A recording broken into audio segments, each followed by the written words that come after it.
Agatha Christie. 3 Blind Mice.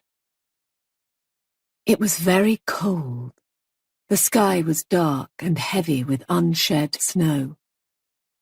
A man in a dark overcoat, with his muffler pulled up round his face and his hat pulled down over his eyes, came along Culver Street and went up the steps of number 74. He put his finger on the bell and heard it shrilling in the basement below. Mrs. Casey, her hands busy in the sink, said bitterly, "Drat that bell! Never any peace there isn't." Wheezing a little, she toiled up the basement stairs and opened the door. The man standing silhouetted against the lowering sky outside asked in a whisper, "Mrs. Lyon?" "Second floor," said Mrs. Casey. "You can go on up. Does she expect you?" The man slowly shook his head. "Oh, well, go on up and knock." She watched him as he went up the shabbily carpeted stairs. Afterwards, she said he gave her a funny feeling. But actually, all she thought was that he must have a pretty bad cold only to be able to whisper like that, and no wonder with the weather what it was. When the man got round the bend of the staircase, he began to whistle softly. The tune he whistled was 3 Blind Mice. Molly Davis stepped back into the road and looked up at the newly painted board by the gate. Monkswell Manor, guesthouse. She nodded approval. It really did look quite professional. Or perhaps one might say almost professional.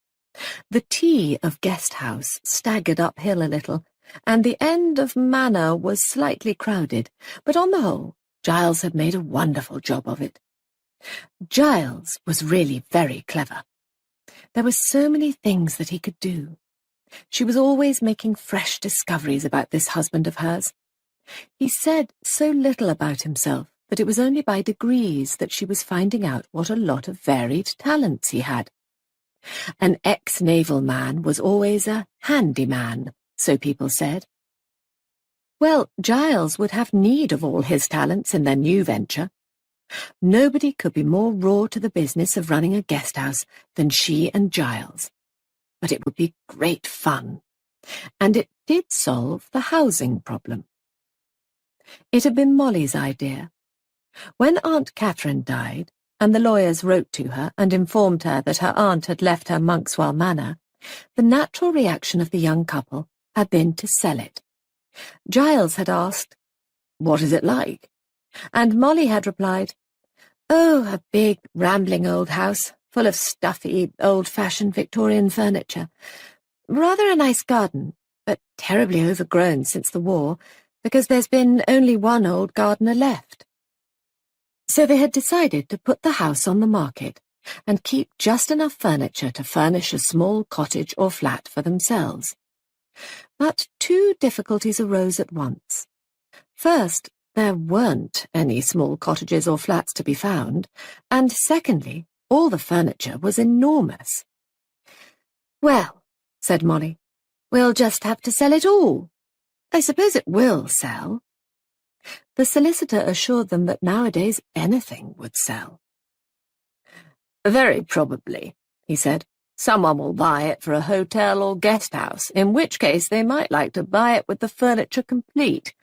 Fortunately, the house is in very good repair. The late Miss Emery had extensive repairs and modernizations done just before the war, and there has been very little deterioration. Oh, yes, it's in good shape." And it was then that Molly had had her idea. "Giles," she said, "why shouldn't we run it as a guest house ourselves?" At first, her husband had scoffed at the idea, but Molly had persisted. "We needn't take very many people, not at first. It's an easy house to run. It's got hot and cold water in the bedrooms, and central heating, and a gas cooker. And we can have hens and ducks and our own eggs and vegetables. Who'd do all the work? Isn't it very hard to get servants? Oh, we'd have to do the work. But wherever we lived, we'd have to do that. A few extra people wouldn't really mean much more to do. We'd probably get a woman to come in after a bit when we got properly started. If we had only 5 people, each paying 7 guineas a week, Molly departed into the realms of somewhat optimistic mental arithmetic. And think, Giles, she ended, it would be our own house, with our own things. As it is, it seems to me it will be years before we can ever find anywhere to live. That, Giles admitted, was true. They had had so little time together since their hasty marriage that they were both longing to settle down in a home.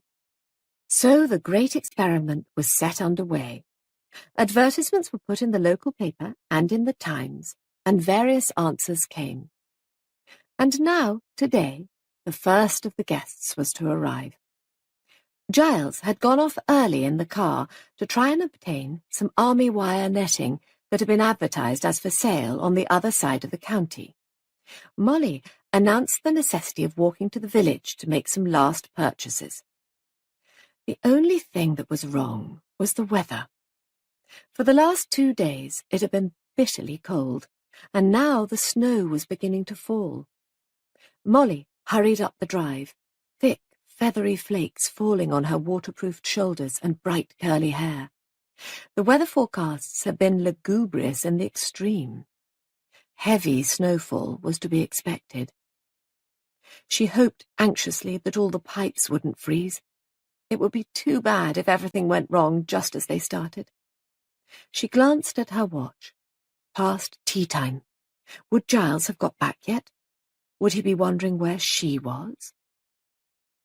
I had to go to the village again for something I had forgotten, she would say, and he would laugh and say, more tins?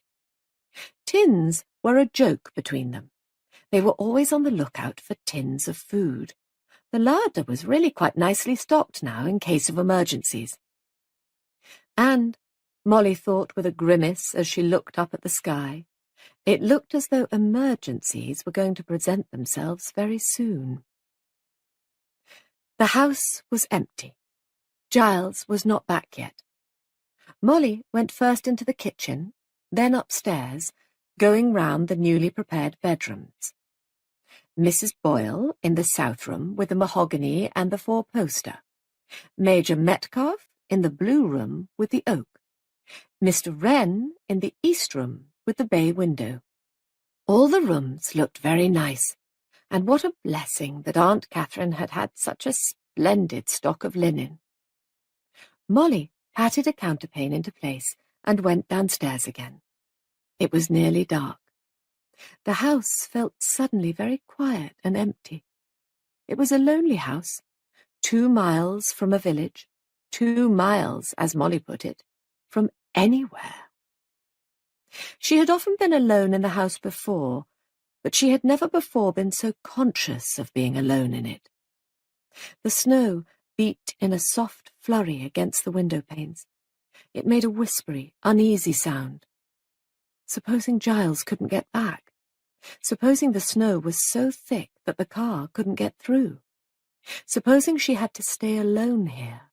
Stay alone for days, perhaps? She looked round the kitchen. A big, comfortable kitchen that seemed to call for a big, comfortable cook presiding at the kitchen table, her jaws moving rhythmically as she ate rock cakes and drank black tea. She should be flanked by a tall, elderly parlour-maid on one side and a round, rosy housemaid on the other, with a kitchen-maid at the other end of the table, observing her betters with frightened eyes. And instead, there was just herself, Molly Davis, playing a role that did not yet seem a very natural role to play. Her whole life at the moment seemed unreal. Giles seemed unreal. She was playing a part, just playing a part. A shadow passed the window, and she jumped. A strange man was coming through the snow. She heard the rattle of the side door. The stranger stood there in the open doorway, shaking off snow. A strange man walking into the empty house. And then, suddenly, illusion fled. "Oh, Giles!" she cried. "I'm so glad you've come." "Hello, sweetheart. What filthy weather. Lord, I'm frozen." He stamped his feet and blew through his hands. Automatically, Molly picked up the coat that he had thrown in a Giles-like manner onto the oak chest. She put it on a hanger, taking out of the stuffed pockets a muffler, a newspaper, a ball of string, and the morning's correspondence which she had shoved in pell-mell. Moving into the kitchen, she laid down the articles on the dresser and put the kettle on the gas. "Did you get the netting?" she asked. "What ages you've been." "It wasn't the right kind. Wouldn't have been any good for us. I went on to another dump, but that wasn't any good either. What have you been doing with yourself? Nobody turned up yet, I suppose?" "Mrs. Boyle isn't coming till tomorrow anyway." "Major Metcalfe and Mr. Wren ought to be here today." "Major Metcalfe sent a card to say he wouldn't be here till tomorrow." "Then that leaves us and Mr. Wren for dinner. What do you think he's like? Correct sort of retired civil servant is my idea." "No, I think he's an artist." "In that case," said Giles, "we'd better get a week's rent in advance." "Oh, no, Giles, they bring luggage. If they don't pay, we hang on to their luggage." "And suppose their luggage is stones wrapped up in newspaper. The truth is, Molly, we don't in the least know what we're up against in this business. I hope they don't spot what beginners we are." "Mrs. Boyle is sure to," said Molly. "She's that kind of woman." "How do you know? You haven't seen her." Molly turned away. She spread a newspaper on the table, fetched some cheese, and set to work to grate it. "What's this?" inquired her husband. "It's going to be Welsh rarebit," Molly informed him. "Breadcrumbs and mashed potatoes and just a teeny-weeny bit of cheese to justify its name." "Aren't you a clever cook?" said her admiring husband. "I wonder. I can do one thing at a time. It's assembling them that needs so much practice. Breakfast is the worst." "Why?" "Because it all happens at once. Eggs and bacon and hot milk and coffee and toast. The milk boils over, or the toast burns, or the bacon frizzles, or the eggs go hard. You have to be as active as a scalded cat, watching everything at once." "I shall have to creep down unobserved tomorrow morning and watch this scalded cat impersonation." "The kettle's boiling," said Molly. "Shall we take the tray into the library and hear the wireless? It's almost time for the news." "As we seem to be going to spend almost the whole of our time in the kitchen, we ought to have a wireless there, too." "Yes. How nice kitchens are. I love this kitchen. I think it's far and away the nicest room in the house. I like the dresser and the plates, and I simply love the lavish feeling that an absolutely enormous kitchen range gives you, though of course I'm thankful I haven't got to cook on it." "I suppose a whole year's fuel ration would go in one day." "Almost certainly, I should say. But think of the great joints that were roasted in it. Sirloins of beef and saddles of mutton, colossal copper preserving pans full of homemade strawberry jam with pounds and pounds of sugar going into it. What a lovely, comfortable age the Victorian age was. Look at the furniture upstairs. Large and solid and rather ornate, but oh, the heavenly comfort of it, with lots of room for the clothes one used to have, and every drawer sliding in and out so easily. Do you remember that smart modern flat we were lent? Everything built in and sliding, only nothing slid. It always stuck. And the doors pushed shut, only they never stayed shut, or if they did shut, they wouldn't open. Yes, that's the worst of gadgets. If they don't go right, you're sunk. Well, come on, let's hear the news." The news consisted mainly of grim warnings about the weather, the usual deadlock in foreign affairs, spirited bickerings in Parliament, and a murder in Culver Street, Paddington. "Ugh," said Molly, switching it off. "Nothing but misery.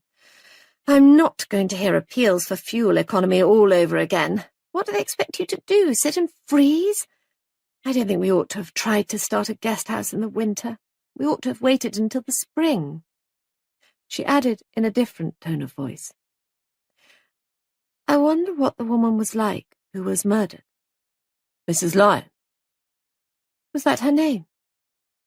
I wonder who wanted to murder her, and why." "Perhaps she had a fortune under the floorboards." "When it says the police are anxious to interview a man seen in the vicinity, does that mean he's the murderer?" "I think it's usually that. Just a polite way of putting it." The shrill note of a bell made them both jump.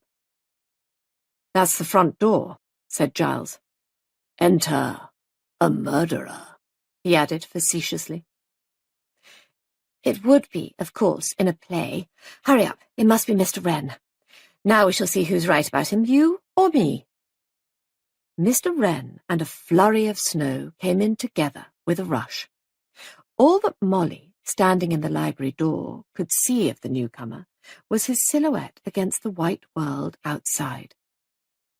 How alike, thought Molly, were all men in their livery of civilization. Dark overcoat, grey hat, muffler round the neck. In another moment, Giles had shut the front door against the elements. Mr. Wren was unwinding his muffler and casting down his suitcase and flinging off his hat, all, it seemed, at the same time, and also talking. He had a high-pitched, almost querulous voice, and stood revealed in the light of the hall as a young man with a shock of light, sunburned hair and pale, restless eyes.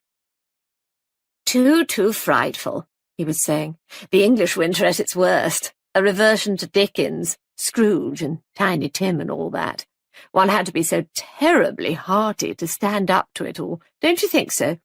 And I've had a terrible cross-country journey from Wales. Are you Mrs. Davis? But how delightful!" Molly's hand was seized in a quick, bony clasp.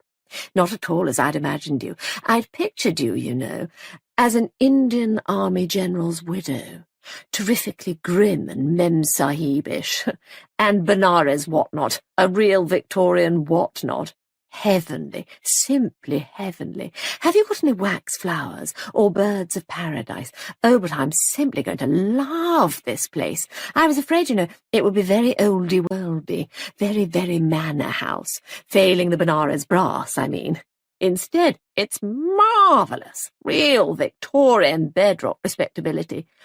Tell me, have you got one of those beautiful sideboards, mahogany, purple plummy mahogany, with great carved fruits?" "As a matter of fact," said Molly, rather breathless under this torrent of words, "we have." "No. Can I see it at once, in here?" His quickness was almost disconcerting. He had turned the handle of the dining-room door and clicked on the light. Molly followed him in, conscious of Giles's disapproving profile on her left. Mr. Wren passed his long, bony fingers over the rich carving of the massive sideboard with little cries of appreciation. Then he turned a reproachful glance upon his hostess. "No big mahogany dining table? All these little tables dotted about instead?" "We thought people would prefer it that way," said Molly. "Darling, of course you're quite right. I was being carried away by my feeling for period. Of course, if you had the table, you'd have to have the right family round it. Stern, handsome father with a beard, prolific, faded mother, 11 children, a grim governess, and somebody called Poor Harriet, the poor relation who acts as general helper and is very, very grateful for being given a good home. Look at that grate. Think of the flames leaping up the chimney and blistering poor Harriet's back." "I'll take your suitcase upstairs," said Giles. "East room?" "Yes," said Molly. Mr. Wren skipped out into the hall again as Giles went upstairs. "Has it got a four-poster with little chintz roses?" he asked. "No, it hasn't," said Giles, and disappeared round the bend of the staircase. "I don't believe your husband is going to like me," said Mr. Wren. "What's he been in? The Navy?" "Yes, I thought so. They're much less tolerant than the Army and the Air Force. How long have you been married? Are you very much in love with him? Perhaps you'd like to come up and see your room." "Yes, of course, that was impertinent. But I did really want to know. I mean, it's interesting, don't you think, to know all about people? What they feel and think, I mean, not just who they are and what they do." "I suppose," said Molly in a demure voice, "you are Mr. Wren." The young man stopped short, clutched his hair in both hands, and tugged at it. "But how frightful! I never put first things first. Yes, I'm Christopher Wren. Now, don't laugh. My parents were a romantic couple. They hoped I'd be an architect, so they thought it a splendid idea to christen me Christopher. Halfway home, as it were." "And are you an architect?" asked Molly, unable to help smiling. "Yes, I am," said Mr. Wren triumphantly. "At least I'm nearly one. I'm not fully qualified yet, but it's really a remarkable example of wishful thinking coming off for once. Mind you, actually the name will be a handicap. I shall never be the Christopher Wren. However, Chris Wren's prefab nests may achieve fame." Giles came down the stairs again, and Molly said, "I'll show you your room now, Mr. Wren." When she came down a few minutes later, Giles said, "Well, did he like the pretty oak furniture?"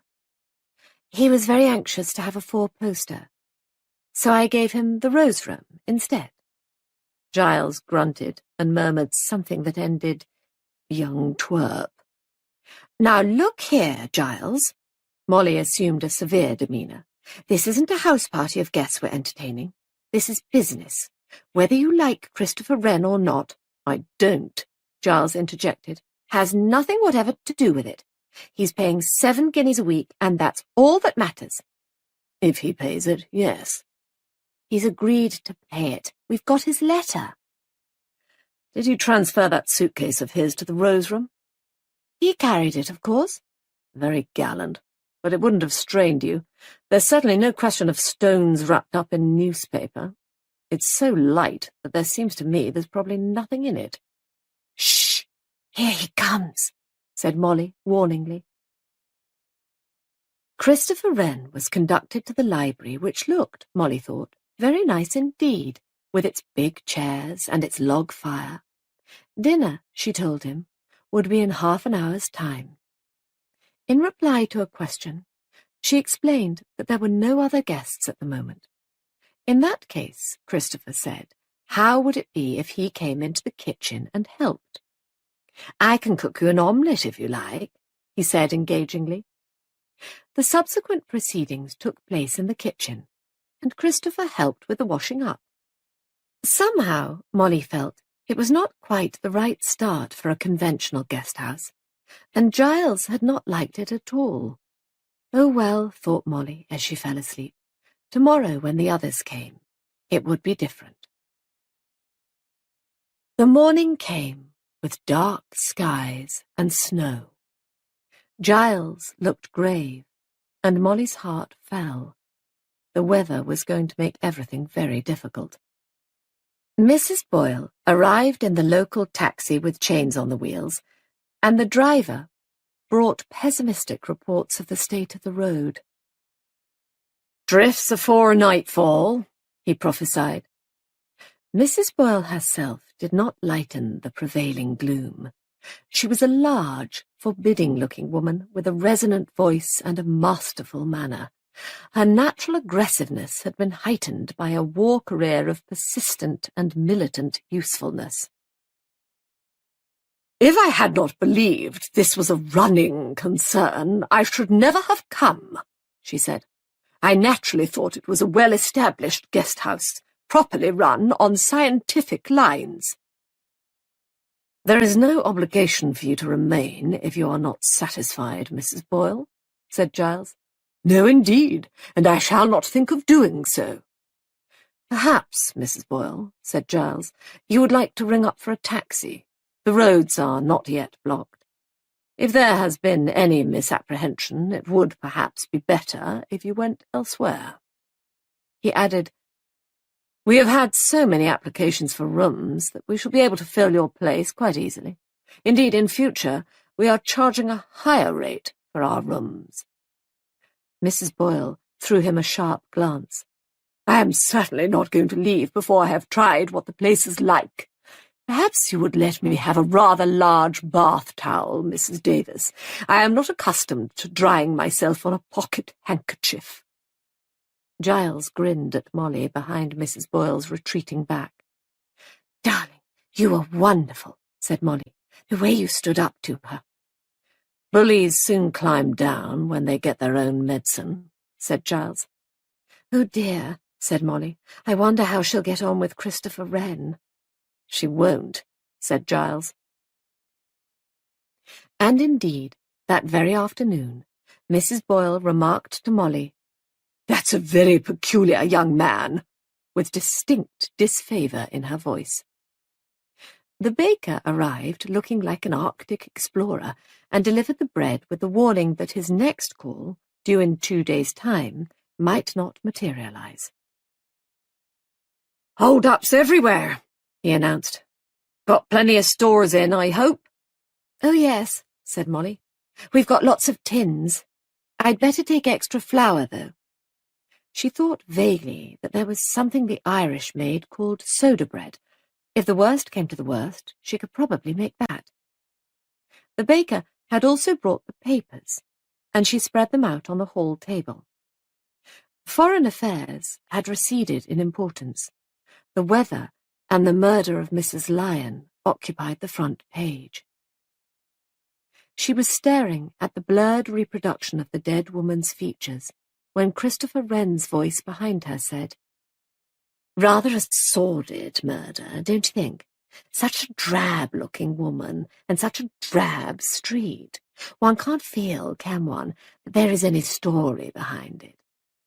"I've no doubt," said Mrs. Boyle with a snort, "that the creature got no more than she deserved." "Oh," Mr. Wren turned to her with engaging eagerness. "So you think it's definitely a sex crime, do you?" "I suggested nothing of the kind, Mr. Wren." "But she was strangled, wasn't she? I wonder." He held out his long white hands. "What it would feel like to strangle anyone." "Really, Mr. Wren." Christopher moved nearer to her, lowering his voice. "Have you considered, Mrs. Boyle, just what it would feel like to be strangled?" Mrs. Boyle said again, even more indignantly, "Really, Mr. Wren." Molly read hurriedly out, "The man the police are anxious to interview was wearing a dark overcoat and a light Homburg hat, was of medium height, and wore a woolen scarf. In fact," said Christopher Wren, "he looked just like everybody else." He laughed. "Yes," said Molly, "just like everybody else." In his room at Scotland Yard, Inspector Parminter said to Detective Sergeant Kane, "I'll see those 2 workmen now." "Yes, sir." "What are they like?" "Decent class working men. Rather slow reactions. Dependable." "Right." Inspector Parminter nodded. Presently, 2 embarrassed-looking men in their best clothes were shown into his room. Parminter summed them up with a quick eye. He was an adept at setting people at their ease. "So you think you've some information that might be useful to us on the Lyon case," he said. "Good of you to come along. Sit down. Smoke?" He waited while they accepted cigarettes and lit up. "Pretty awful weather outside." "It is that, sir." "Well, now then. Let's have it." The 2 men looked at each other, embarrassed now that it came to the difficulties of narration. "Go ahead, Joe," said the bigger of the 2. Joe went ahead. It was like this, see. We hadn't got a match. Where was this? Jarman Street. We was working on the road there. Gas mains. Inspector Parminter nodded. Later, he would get down to exact details of time and place. Jarman Street, he knew, was in the close vicinity of Culver Street, where the tragedy had taken place. You hadn't got a match, he repeated encouragingly. No, finished my box I had, and Bill's lighter wouldn't work, and so I spoke to a bloke as was passing. Can you give us a match, mister? I says. Didn't think nothing particular, I didn't, not then. He was just passing, like lots of others. I just happened to ask him. Again, Parminter nodded. Well, he give us a match, he did. Didn't say nothing. Cruel cold, Bill said to him, and he just answered, whispering light. Yes, it is. Got a cold on his chest, I thought. He was all wrapped up anyway. Thanks, mister, I says, and gives him back his matches, and he moves off quick, so quick, that when I sees he dropped something, it's almost too late to call him back. It was a little notebook, as he must have pulled out of his pocket when he got the matches out. Aye, mister, I calls after him, you dropped something. But he didn't seem to hear. He just quickens up and bolts round the corner, didn't he, Bill? That's right, agreed Bill. Like a scurrying rabbit. Into the Arrow Road, that was, and it didn't seem as we'd catch up with him there, not the rate he was going. And anyway, by then, it was a bit late. It was only a little book, not a wallet or anything like that. Maybe it wasn't important. Funny bloke, I says. His hat pulled down over his eyes and all buttoned up. Like a crook on the pictures, I says to Bill. Didn't I, Bill? That's what you said, agreed Bill. Funny I should have said that. Not that I thought anything at the time. Just in a hurry to get home, that's what I thought. And I didn't blame him. Not half cold it was. Not half, agreed Bill. So I says to Bill, let's have a look at this little book and see if it's important. Well, sir, I took a look. Only a couple of addresses, I says to Bill. 74 Culver Street and some blinking manor house. Ritzy, said Bill, with a snort of disapproval. Joe continued his tale with a certain gusto now that he had got wound up. 74 Culver Street, I says to Bill. That's just round the corner from here. When we knock off, we'll take it round. And then I see something written across the top of the page. What's this? I says to Bill. And he takes it and reads it out. 3 blind mice. Must be off his knocker, he says. And just at that very moment, yes, it was that very moment, sir, we hear some woman yelling, Murder! A couple of streets away. Joe paused at this artistic climax. Didn't half yell, did she? He resumed. Here, I says to Bill, you nip along. And by, he comes back and says there's a big crowd and the police are there, and some woman's had her throat cut or been strangled, and that was the landlady who found her yelling for the police. Where was it? I says to him. In Culver Street, he says. What number? I asks, and he says he didn't rightly notice. Bill coughed and shuffled his feet with the sheepish air of one who has not done himself justice. So I says, we'll nip around and make sure, and when we finds it's number 74, we talk it over, and maybe, Bill says, the address in the notebook's got nothing to do with it. And I says as maybe it has.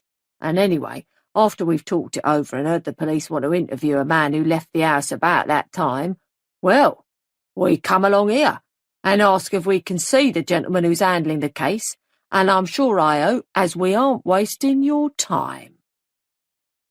You acted very properly, said Parminter approvingly. You've brought the notebook with you, thank you. Now, his questions became brisk and professional. He got places, times, dates. The only thing he did not get was a description of the man who had dropped the notebook. Instead, he got the same description, as he had already got from a hysterical landlady the description of a hat pulled down over the eyes, a buttoned-up coat, a muffler swathed round the lower part of a face, a voice that was only a whisper, gloved hands. When the men had gone, he remained staring down at the little book lying open on his table. Presently, it would go to the appropriate department to see what evidence, if any, of fingerprints it might reveal. But now his attention was held by the 2 addresses and by the line of small handwriting along the top of the page. He turned his head as Sergeant Kane came into the room. "Come here, Kane. Look at this." Kane stood behind him and let out a low whistle as he read out, "3 blind mice. Well, I'm dashed." "Yes." Parminter opened a drawer and took out a half-sheet of notepaper which he laid beside the notebook on his desk. It had been found pinned carefully to the murdered woman. On it was written, "This is the first." Below was a childish drawing of 3 mice and a bar of music. Kane whistled the tune softly. "3 blind mice. See how they run." "That's it, all right. That's the signature tune. Crazy, isn't it, sir?" "Yes." Parminter frowned.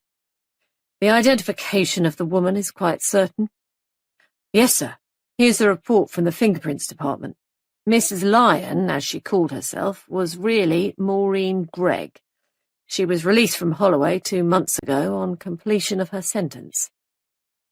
Parminter said thoughtfully, "She went to 74 Culver Street calling herself Maureen Lyon. She occasionally drank a bit, and she had been known to bring a man home with her once or twice. She displayed no fear of anything or anyone. There's no reason to believe she thought herself in any danger. This man rings the bell, asks for her, and is told by the landlady to go up to the 2nd floor. She can't describe him, says only that he was of medium height and seemed to have a bad cold and lost his voice. She went back again to the basement and heard nothing of a suspicious nature. She did not hear the man go out. 10 minutes or so later she took tea to her lodger and discovered her strangled. This wasn't a casual murder, Kane. It was carefully planned." He paused, and then added abruptly, "I wonder how many houses there are in England called Monkswell Manor." "There might be only one, sir." "That would probably be too much luck. But get on with it. There's no time to lose." The sergeant's eye rested appreciatively on 2 entries in the notebook. 74 Culver Street, Monkswell Manor. He said, "So you think—" Parminter said swiftly, "Yes, don't you? Could be. Monkswell Manor. Now where— Do you know, sir, I could swear I've seen that name quite lately." "Where?" "That's what I'm trying to remember. Wait a minute. Newspaper. Times. Back page. Wait a minute. Hotels and boarding houses. Half a sec, sir. It's an old one. I was doing the crossword." He hurried out of the room and returned in triumph. "Here you are, sir. Look." The inspector followed the pointing finger. Monkswell Manor, Harpledon, Berks. He drew the telephone towards him. "Get me the Berkshire County Police." With the arrival of Major Metcalfe, Monkswell Manor settled into its routine as a going concern. Major Metcalfe was neither formidable like Mrs. Boyle, nor erratic like Christopher Wren. He was a stolid, middle-aged man of spruce military appearance who had done most of his service in India. He appeared satisfied with his room and its furniture, and while he and Mrs. Boyle did not actually find mutual friends, he had known cousins of friends of hers, the Yorkshire branch, out in Poona. His luggage, however, 2 heavy pigskin cases satisfied even Giles's suspicious nature. Truth to tell, Molly and Giles did not have much time for speculating about their guests. Between them, dinner was cooked, served, eaten, and washed up satisfactorily. Major Metcalfe praised the coffee, and Giles and Molly retired to bed, tired but triumphant, to be roused about 2 in the morning by the persistent ringing of a bell. "Damn," said Giles. "It's the front door. What on earth?" "Hurry up," said Molly. "Go and see." Casting a reproachful glance at her, Giles wrapped his dressing gown round him and descended the stairs. Molly heard the bolts being drawn back and a murmur of voices in the hall. Presently, driven by curiosity, she crept out of bed and went to peep from the top of the stairs. In the hall below, Giles was assisting a bearded stranger out of a snow-covered overcoat. Fragments of conversation floated up to her. It was an explosive, foreign sound. "My fingers are so cold I cannot feel them, and my feet—" A stamping sound was heard. "Come in here." Giles threw open the library door. "It's warm. You'd better wait here while I get a room ready." "I am indeed fortunate," said the stranger politely. Molly peered inquisitively through the banisters. She saw an elderly man with a small black beard and Mephistophelian eyebrows, a man who moved with a young and jaunty step in spite of the grey at his temples. Giles shut the library door on him and came quickly up the stairs. Molly rose from her crouching position. "Who is it?" she demanded. Giles grinned. "Another guest for the guesthouse. Car overturned in a snowdrift. He got himself out and was making his way as best he could. It's a howling blizzard still, listen to it, along the road, when he saw our board. He said it was like an answer to prayer." "You think he's all right?" "Darling, this isn't the sort of night for a housebreaker to be doing his rounds." "He's a foreigner, isn't he?" "Yes, his name's Paravicini. I saw his wallet. I rather think he showed it on purpose, simply crammed with notes. Which room shall we give him?" "The green room. It's all tidy and ready. We'll just have to make up the bed." "I suppose I'll have to lend him pyjamas. All his things are in the car. He said he had to climb out through the window." Molly fetched sheets, pillowcases, and towels. As they hurriedly made the bed up, Giles said, "It's coming down thick. We're going to be snowed up, Molly, completely cut off. Rather exciting in a way, isn't it?"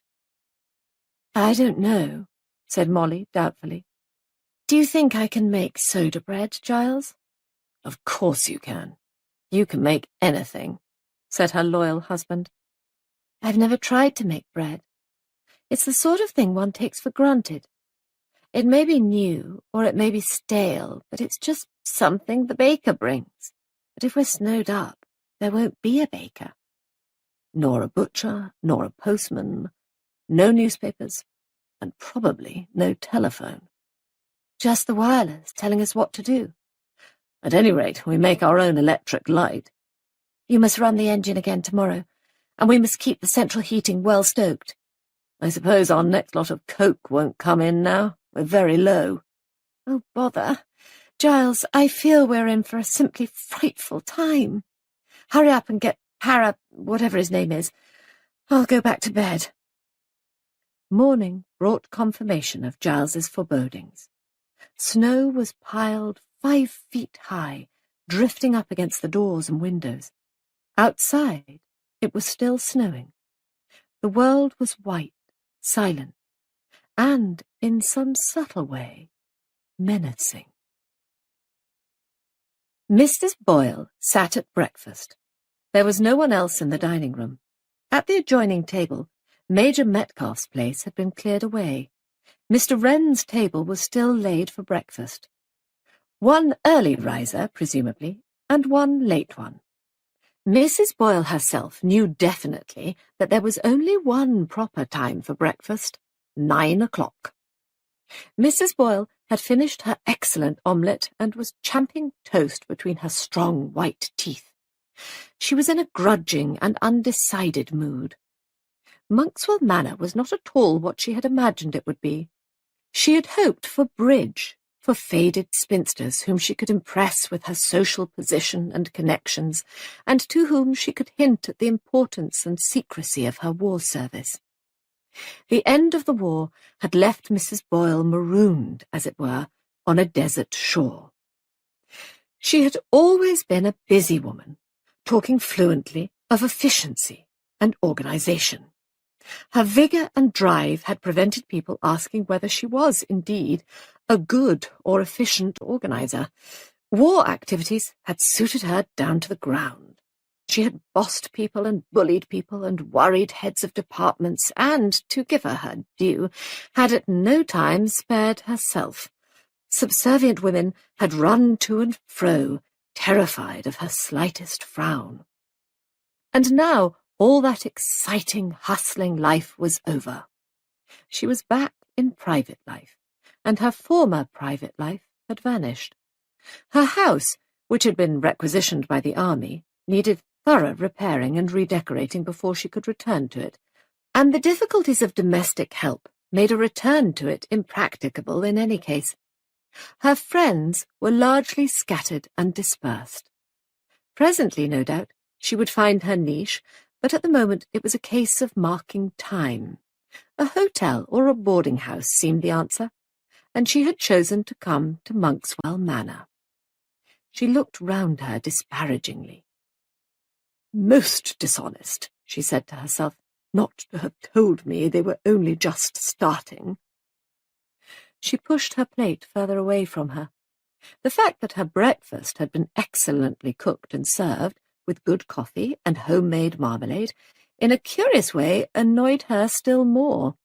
It had deprived her of a legitimate cause of complaint. Her bed, too, had been comfortable, with embroidered sheets and a soft pillow. Mrs. Boyle liked comfort, but she also liked to find fault. The latter was, perhaps, the stronger passion of the two. Rising majestically, Mrs. Boyle left the dining-room, passing in the doorway that very extraordinary young man with the red hair. He was wearing this morning a checked tie of virulent green, a woolen tie. "Preposterous," said Mrs. Boyle to herself. "Quite preposterous." The way he looked at her, too, sideways out of those pale eyes of his, she didn't like it. There was something upsetting, unusual about that faintly mocking glance. "Unbalanced mentally, I shouldn't wonder," said Mrs. Boyle to herself. She acknowledged his flamboyant bow with a slight inclination of her head and marched into the big drawing-room. Comfortable chairs here, particularly the large rose-coloured one. She had better make it clear that that was to be her chair. She deposited her knitting on it as a precaution and walked over and laid a hand on the radiators. As she had suspected, they were only warm, not hot. Mrs. Boyle's eye gleamed militantly. She could have something to say about that. She glanced out of the window. Dreadful weather, quite dreadful. Well, she wouldn't stay here long, not unless more people came and made the place amusing. Some snow slid off the roof with a soft whooshing sound. Mrs. Boyle jumped. "No," she said out loud, "I shan't stay here long." Somebody laughed, a faint, high chuckle. She turned her head sharply. Young Wren was standing in the doorway looking at her with that curious expression of his.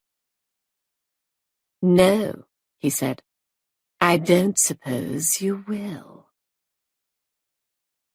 Major Metcalfe was helping Giles to shovel away snow from the back door.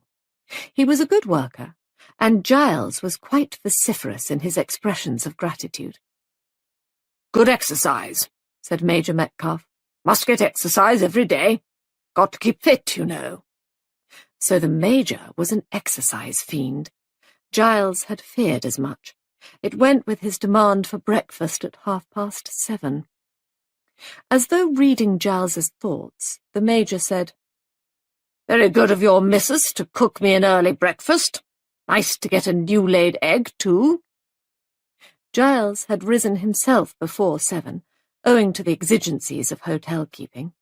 He and Molly had had boiled eggs and tea, and had set to on the sitting-rooms. Everything was spick and span. Giles could not help thinking that if he had been a guest in his own establishment, nothing would have dragged him out of bed on a morning such as this until the last possible moment. The Major, however, had been up and breakfasted and roamed about the house, apparently full of energy, seeking an outlet. Well, thought Giles, there's plenty of snow to shovel. He threw a sideways glance at his companion. Not an easy man to place, really. Hard-bitten, well over middle age, something queerly watchful about the eyes. A man who was giving nothing away. Giles wondered why he had come to Monkswell Manor. Demobilized, probably, and no job to go to. Mr. Paravicini came down late. He had coffee and a piece of toast, a frugal continental breakfast. He somewhat disconcerted Molly when she brought it to him by rising to his feet, bowing in an exaggerated manner, and exclaiming, "My charming hostess! I am right, am I not?" Molly admitted rather shortly that he was right. She was in no mood for compliments at this hour. "And why," she said, as she piled crockery recklessly in the sink, "everybody has to have their breakfast at a different time. It's a bit hard." She slung the plates into the rack and hurried upstairs to deal with the beds. She could expect no assistance from Giles this morning. He had to clear away to the boiler house and to the hen house. Molly did the beds at top speed, and admittedly in the most slovenly manner, smoothing sheets and pulling them up as fast as she could. She was at work on the baths when the telephone rang. Molly first cursed at being interrupted, then felt a slight feeling of relief that the telephone at least was still in action, as she ran down to answer it. She arrived in the library a little breathless and lifted the receiver. "Yes?" A hearty voice, with a slight but pleasant country burr, asked, "Is that Monkswell Manor?" "Monkswell Manor Guesthouse." "Can I speak to Commander David, please?" "I'm afraid he can't come to the telephone just now," said Molly. "This is Mrs. Davis. Who is speaking, please?" "Superintendent Hogben, Berkshire Police." Molly gave a slight gasp. She said, "Oh, yes, yes?" "Mrs. Davis, rather an urgent matter has arisen.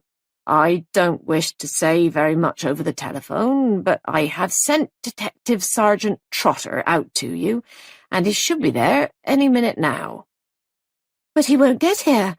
We're snowed up, completely snowed up. The roads are impassable." There was no break in the confidence of the voice at the other end. "Trotter will get to you, all right," it said.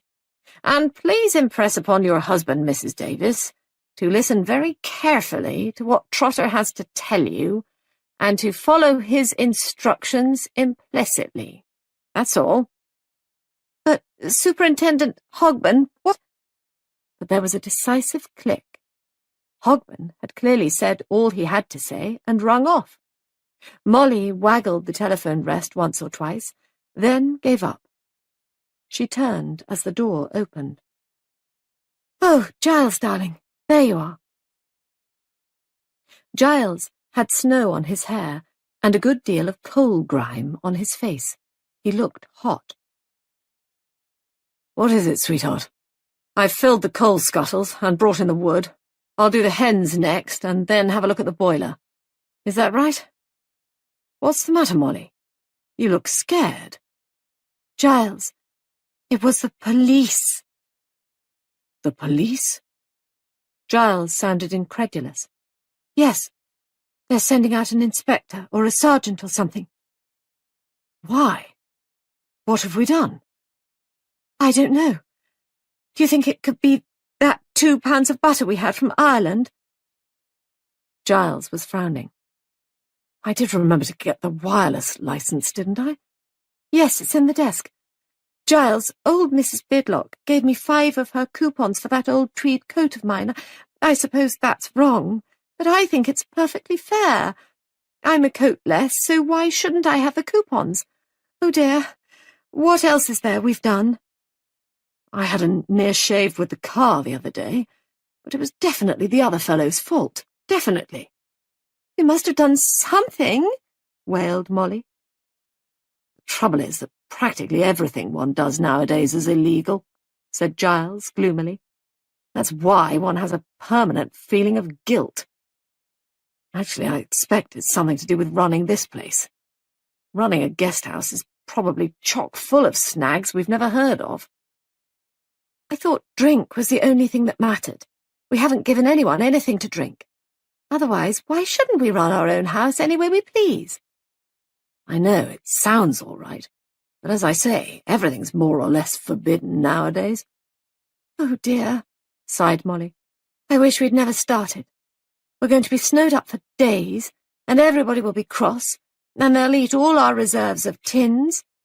Cheer up, sweetheart, said Giles. We're having a bad break at the moment, but it will pan out all right.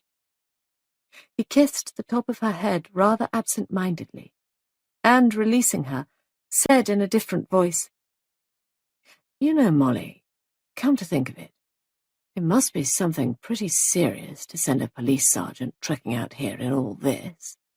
He waved a hand towards the snow outside. He said, It must be something really urgent. As they stared at each other, the door opened, and Mrs. Boyle came in. Ah, here you are, Mr. Davis, said Mrs. Boyle. Do you know the central heating in the drawing-room is practically stone cold? I'm sorry, Mrs. Boyle. We're rather short of coke, and Mrs. Boyle cut in ruthlessly. I am paying 7 guineas a week here. 7 guineas, and I do not expect to freeze. Giles flushed. He said shortly, I'll go and stoke it up. He went out of the room, and Mrs. Boyle turned to Molly. If you don't mind my saying so, Mrs. Davis, that is a very extraordinary young man you have staying here. His manners and his ties. And does he never brush his hair? He's an extremely brilliant young architect, said Molly. I beg your pardon? Christopher Wren is an architect, and— My dear young woman, snapped Mrs. Boyle. I have naturally heard of Sir Christopher Wren. Of course he was an architect. He built St. Paul's. You young people seem to think that education came in with the Education Act. I meant this Wren. His name is Christopher. His parents called him that because they hoped he'd be an architect. And he is, or nearly one, so it turned out all right. Humph! Mrs. Boyle snorted. It sounds a very fishy story to me. I should make some inquiries about him if I were you. What do you know about him? Just as much as I know about you, Mrs. Boyle, which is that both you and he are paying us 7 guineas a week. That's really all that I need to know, isn't it? And all that concerns me. It doesn't matter to me whether I like my guests or whether— Molly looked very steadily at Mrs. Boyle— or whether I don't. Mrs. Boyle flushed angrily. You are young and inexperienced, and should welcome advice from someone more knowledgeable than yourself. And what about this queer foreigner? When did he arrive? In the middle of the night. Indeed. Most peculiar. Not a very conventional hour. To turn away bona fide travellers would be against the law, Mrs. Boyle, Molly added sweetly. You may not be aware of that. All I can say is that this Paravicini, or whatever he calls himself, seems to me— Beware, beware, dear lady. You talk of the devil, and then— Mrs. Boyle jumped as though it had been indeed the devil who addressed her. Mr. Paravicini, who had crept quietly in without either of the two women noticing him, laughed and rubbed his hands together with a kind of elderly satanic glee. "You startled me," said Mrs. Boyle. "I did not hear you come in." "I come in on tiptoe, so," said Mr. Paravicini.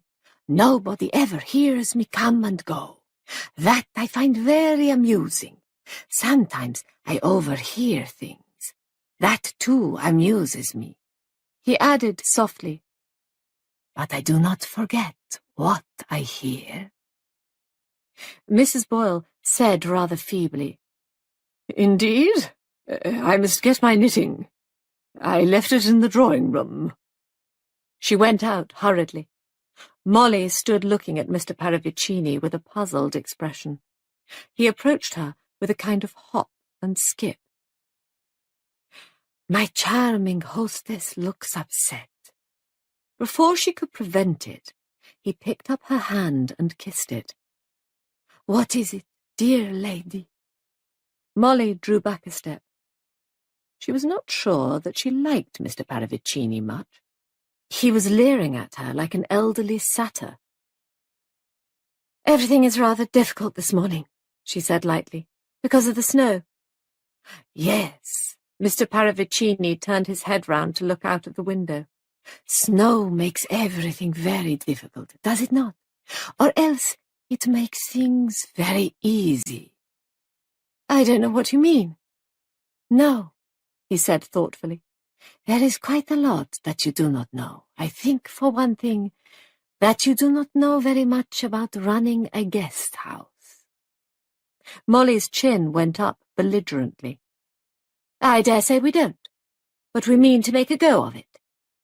"Bravo, bravo!" "After all," Molly's voice betrayed slight anxiety, "I'm not such a very bad cook."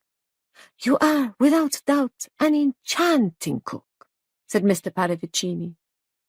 What a nuisance foreigners were, thought Molly. Perhaps Mr. Paravicini read her thoughts. At all events, his manner changed. He spoke quietly and quite seriously. "May I give you a little word of warning, Mrs. Davis? You and your husband must not be too trusting, you know. Have you references with these guests of yours?" "Is that usual?" Molly looked troubled. "I thought people just came." "It is advisable always to know a little about the people who sleep under your roof." He leaned forward and tapped her on the shoulder in a minatory kind of way. "Take myself, for example. I turn up in the middle of the night. My car, I say, is overturned in a snowdrift. What do you know of me? Nothing at all. Perhaps you know nothing either of your other guests." "Mrs. Boyle," began Molly, but stopped as that lady herself re-entered the room, knitting in hand. "The drawing-room is too cold. I shall sit in here." She marched towards the fireplace. Mr. Paravicini pirouetted swiftly ahead of her. "Allow me to poke the fire for you." Molly was struck, as she had been the night before, by the youthful jauntiness of his step. She noticed that he always seemed careful to keep his back to the light, and now, as he knelt, poking the fire, she thought she saw the reason for it. Mr. Paravicini's face was cleverly, but decidedly, made up. So the old idiot tried to make himself look younger than he was, did he? Well, he didn't succeed. He looked all his age and more. Only the youthful walk was incongruous. Perhaps that, too, had been carefully counterfeited. She was brought back from speculation to the disagreeable realities by the brisk entrance of Major Metcalfe. "Mrs. Davis, I'm afraid the pipes of the, he lowered his voice modestly, downstairs cloakroom are frozen. Oh dear, groaned Molly. What an awful day. First the police, and then the pipes. Mr. Paravicini dropped the poker into the grate with a clatter. Mrs. Boyle stopped knitting. Molly, looking at Major Metcalfe, was puzzled by his sudden stiff immobility and by the indescribable expression on his face. It was an expression she could not place. It was as though all emotion had been drained out of it, leaving something carved out of wood behind. He said, in a short, staccato voice, "Police, did you say?" She was conscious that behind the stiff immobility of his demeanour, some violent emotion was at work. It might have been fear or alertness or excitement, but there was something. This man, she said to herself, could be dangerous. He said again, and this time his voice was just mildly curious. "What's that about the police?" "They rang up," said Molly, "just now, to say they're sending a sergeant out here." She looked towards the window. "But I shouldn't think he'll ever get here," she said hopefully. "Why are they sending the police here?"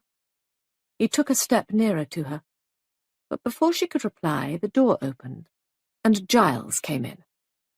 "This ruddy coke's more than half stones," he said angrily. Then he added sharply, "Is anything the matter?" Major Metcalfe turned to him. "I hear the police are coming out here," he said. "Why?" "Oh, that's all right," said Giles. "No one can ever get through in this. Why, the drifts are 5 feet deep. The road's all banked up. Nobody will get here today." And at that moment there came distinctly 3 loud taps on the window. It startled them all. For a moment or two they did not locate the sound. It came with the emphasis and menace of a ghostly warning. And then, with a cry, Molly pointed to the French window. A man was standing there, tapping on the pane, and the mystery of his arrival was explained by the fact that he wore skis. With an exclamation, Giles crossed the room, fumbled with a catch, and threw open the French window. "Thank you, sir," said the new arrival. He had a slightly common, cheerful voice, and a well-bronzed face. "Detective Sergeant Trotter," he announced himself. Mrs. Boyle peered at him over her knitting with disfavour. "You can't be a sergeant," she said disapprovingly. "You're too young." The young man, who was indeed very young, looked affronted at this criticism, and said in a slightly annoyed tone, "I'm not quite as young as I look, madam." His eye roved over the group and picked out Giles. "Are you Mr. Davis? Can I get these skis off and stow them somewhere?" "Of course. Come with me." Mrs. Boyle said acidly as the door to the hall closed behind them, "I suppose that's what we pay our police force for nowadays, to go round enjoying themselves at winter sports." Paravicini had come close to Molly. There was quite a hiss in his voice as he said in a quick, low voice, "Why did you send for the police, Mrs. Davis?" She recoiled a little before the steady malignity of his glance. This was a new Mr. Paravicini. For a moment she felt afraid. She said helplessly, "But I didn't. And then Christopher Wren came excitedly through the door, saying in a high, penetrating whisper, "Who's that man in the hall? Where did he come from? So terribly hearty and all over snow." Mrs. Boyle's voice boomed out over the click of her knitting needles. "You may believe it or not, but that man is a policeman. A policeman! Skiing!" The final disruption of the lower classes had come, so her manner seemed to say. Major Metcalfe murmured to Molly, "Excuse me, Mrs. Davis, but may I use your telephone?" "Of course, Major Metcalfe."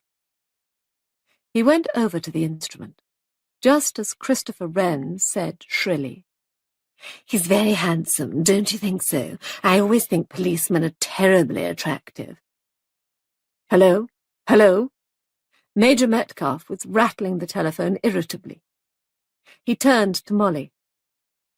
"Mrs. Davis, this telephone is dead. Quite dead." "It was all right just now. She was interrupted. Christopher Wren was laughing, a high, shrill, almost hysterical laugh.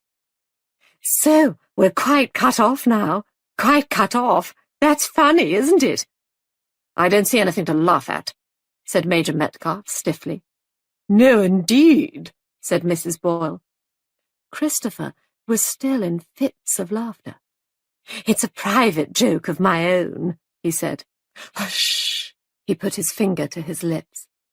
"The sleuth is coming." Giles came in with Sergeant Trotter. The latter had got rid of his skis and brushed off the snow, and was holding in his hand a large notebook and pencil. He brought an atmosphere of unhurried judicial procedure with him. "Molly," said Giles, "Sergeant Trotter wants a word with us alone." Molly followed them both out of the room. "We'll go in the study," Giles said. They went into the small room at the back of the hall, which was dignified by that name. Sergeant Trotter closed the door carefully behind him. "What have we done, Sergeant?" Molly demanded plaintively. "Done?" Sergeant Trotter stared at her. Then he smiled broadly. "Oh," he said, "it's nothing of that kind, madam. I'm sorry if there's been a misapprehension of any kind. No, Mrs. Davis, it's something quite different. It's more a matter of police protection, if you understand me." Not understanding him in the least, they both looked at him inquiringly. Sergeant Trotter went on fluently. "It relates to the death of Mrs. Lyon, Mrs. Maureen Lyon, who was murdered in London 2 days ago. You may have read about the case." "Yes," said Molly. "The first thing I want to know is if you were acquainted with this Mrs. Lyon." "Never heard of her," said Giles, and Molly murmured concurrence. "Well, that's rather what we expected. But as a matter of fact, Lyon wasn't the murdered woman's real name. She had a police record, and her fingerprints were on file, so we were able to identify her without any difficulty. Her real name was Gregg. Maureen Gregg. Her late husband, John Gregg, was a farmer who resided at Longridge Farm, not very far from here. You may have heard of the Longridge Farm case." The room was very still. Only one sound broke the stillness, a soft, unexpected plop as snow slithered off the roof and fell to the ground outside. It was a secret, almost sinister sound. Trotter went on. 3 evacuee children were billeted on the Greggs at Longridge Farm in 1940. One of those children subsequently died as the result of criminal neglect and ill treatment. The case made quite a sensation, and the Greggs were both sentenced to terms of imprisonment. Gregg escaped on his way to prison. He stole a car and had a crash while trying to evade the police. He was killed outright. Mrs. Gregg served her sentence and was released 2 months ago.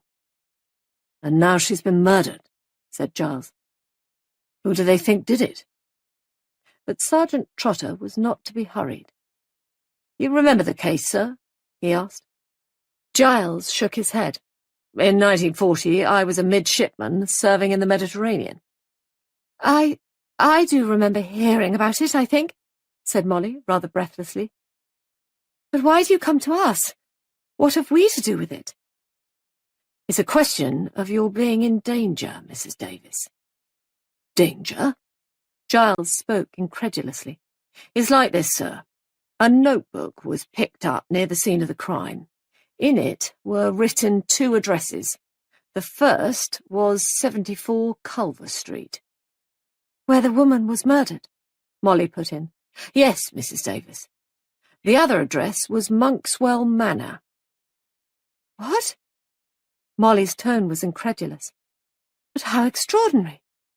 Yes, that's why Superintendent Hogben thought it imperative to find out if you knew of any connection between you, or between this house and the Longridge Farm case. There's nothing, absolutely nothing, said Giles. It must be some coincidence. Sergeant Trotter said gently, Superintendent Hogben doesn't think it is a coincidence. He'd have come himself if it had been at all possible. Under the weather conditions, and as I'm an expert skier, he sent me with instructions to get full particulars of everyone in this house, to report back to him by phone, and to take all measures I thought expedient for the safety of the household. Giles said sharply, Safety? Good Lord, man. You don't think somebody is going to be killed here? Trotter said apologetically, I didn't want to upset the lady, but yes, that is just what Superintendent Hogben does think. What earthly reason could there be? Giles broke off, and Trotter said, That's just what I'm here to find out. The whole thing's crazy. Yes, sir, but it's because it's crazy that it's dangerous. Molly said, There's something more you haven't told us yet, isn't there, Sergeant? Yes, madam.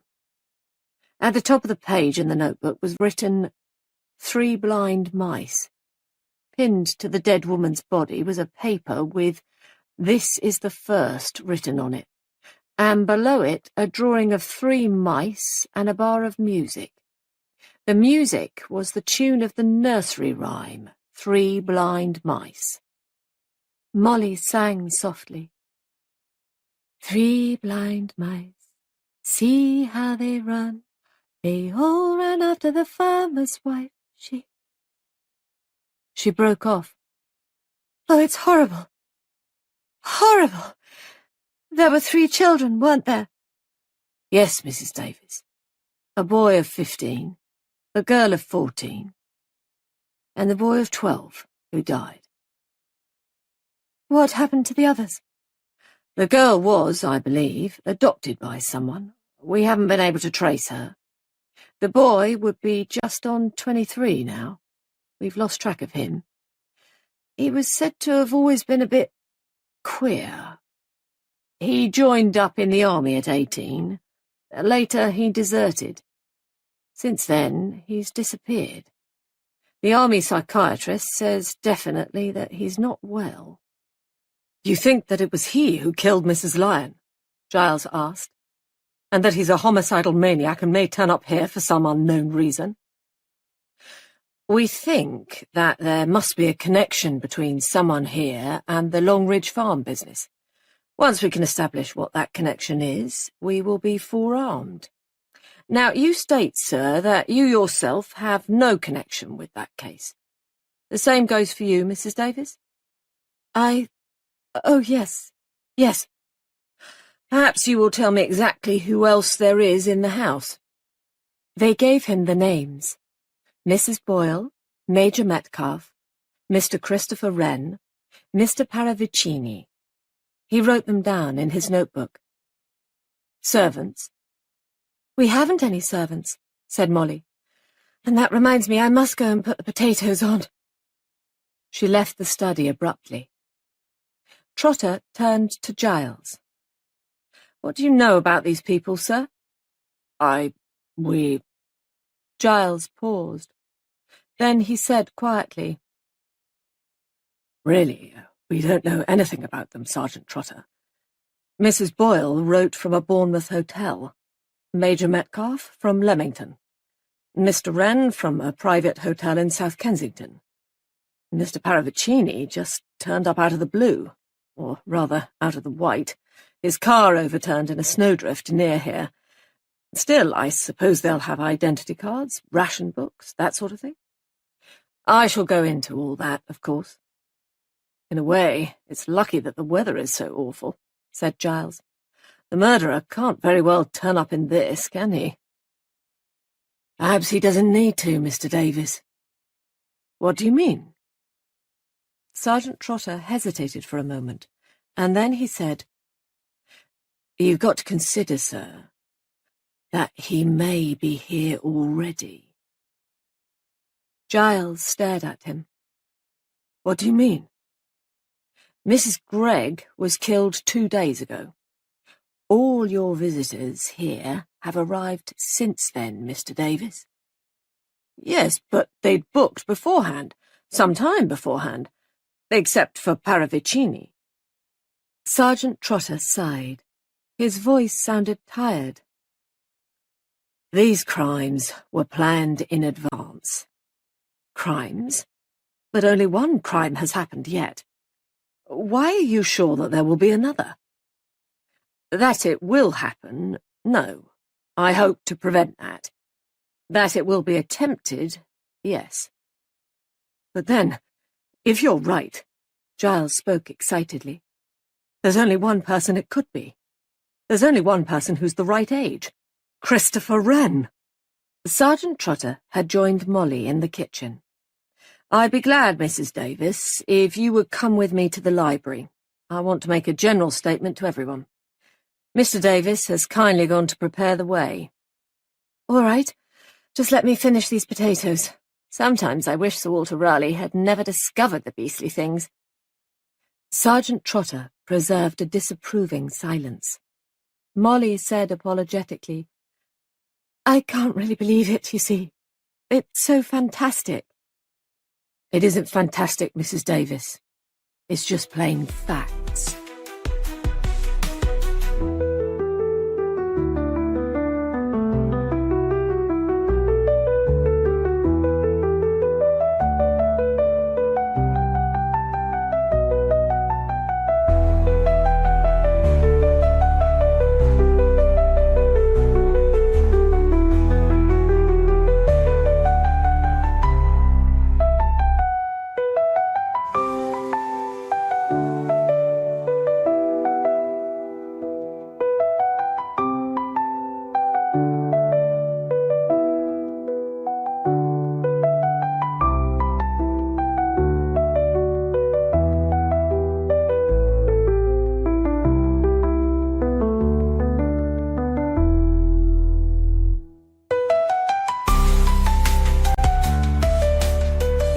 Description of the man? Molly asked curiously. Medium height, slight build, wore a dark overcoat and a light hat, spoke in a whisper. His face was hidden by a muffler. You see, that might be anybody. He paused and added, There are 3 dark overcoats and light hats hanging up in your hall here, Mrs. Davis. I don't think any of these people came from London. Didn't they, Mrs. Davis? With a swift movement, Sergeant Trotter moved to the dresser and picked up a newspaper. The Evening Standard of February the 19th, 2 days ago. Someone brought that paper here, Mrs. Davis. But how extraordinary! Molly stared. Some faint chord of memory stirred. Where can that paper have come from? You mustn't take people always at their face value, Mrs. Davis. You don't really know anything about these people you have admitted to your house. He added, I take it you and Mr. Davis are new to the guest house business. Yes, we are, Molly admitted. She felt suddenly young, foolish, and childish. You haven't been married long, perhaps, either? Just a year. She blushed slightly. It was all rather sudden. Love at first sight, said Sergeant Trotter sympathetically. Molly felt quite unable to snub him. Yes, she said, and added in a burst of confidence, We'd only known each other a fortnight. Her thoughts went back over those 14 days of whirlwind courtship. There hadn't been any doubts. They had both known. In a worrying, nerve-racked world, they had found the miracle of each other. A little smile came to her lips. She came back to the present to find Sergeant Trotter eyeing her indulgently. "Your husband doesn't come from these parts, does he?" "No," said Molly vaguely. "He comes from Lincolnshire." She knew very little of Giles's childhood and upbringing. His parents were dead, and he always avoided talking about his early days. He had had, she fancied, an unhappy childhood. "You're both very young, if I may say so, to run a place of this kind," said Sergeant Trotter. "Oh, I don't know. I'm 22 and—" She broke off as the door opened, and Giles came in. "Everything's all set. I've given them a rough outline," he said. "I hope that's all right, Sergeant." "Saves time," said Trotter. "Are you ready, Mrs. Davis?"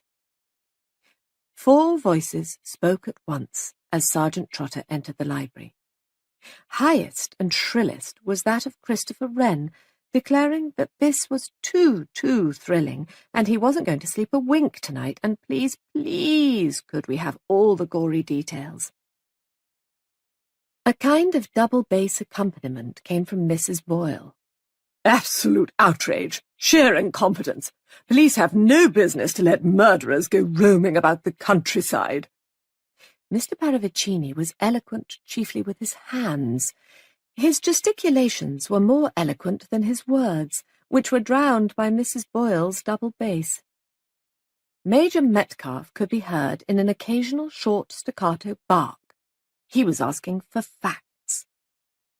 Trotter waited a moment or two, then he held up an authoritative hand, and, rather surprisingly, there was silence.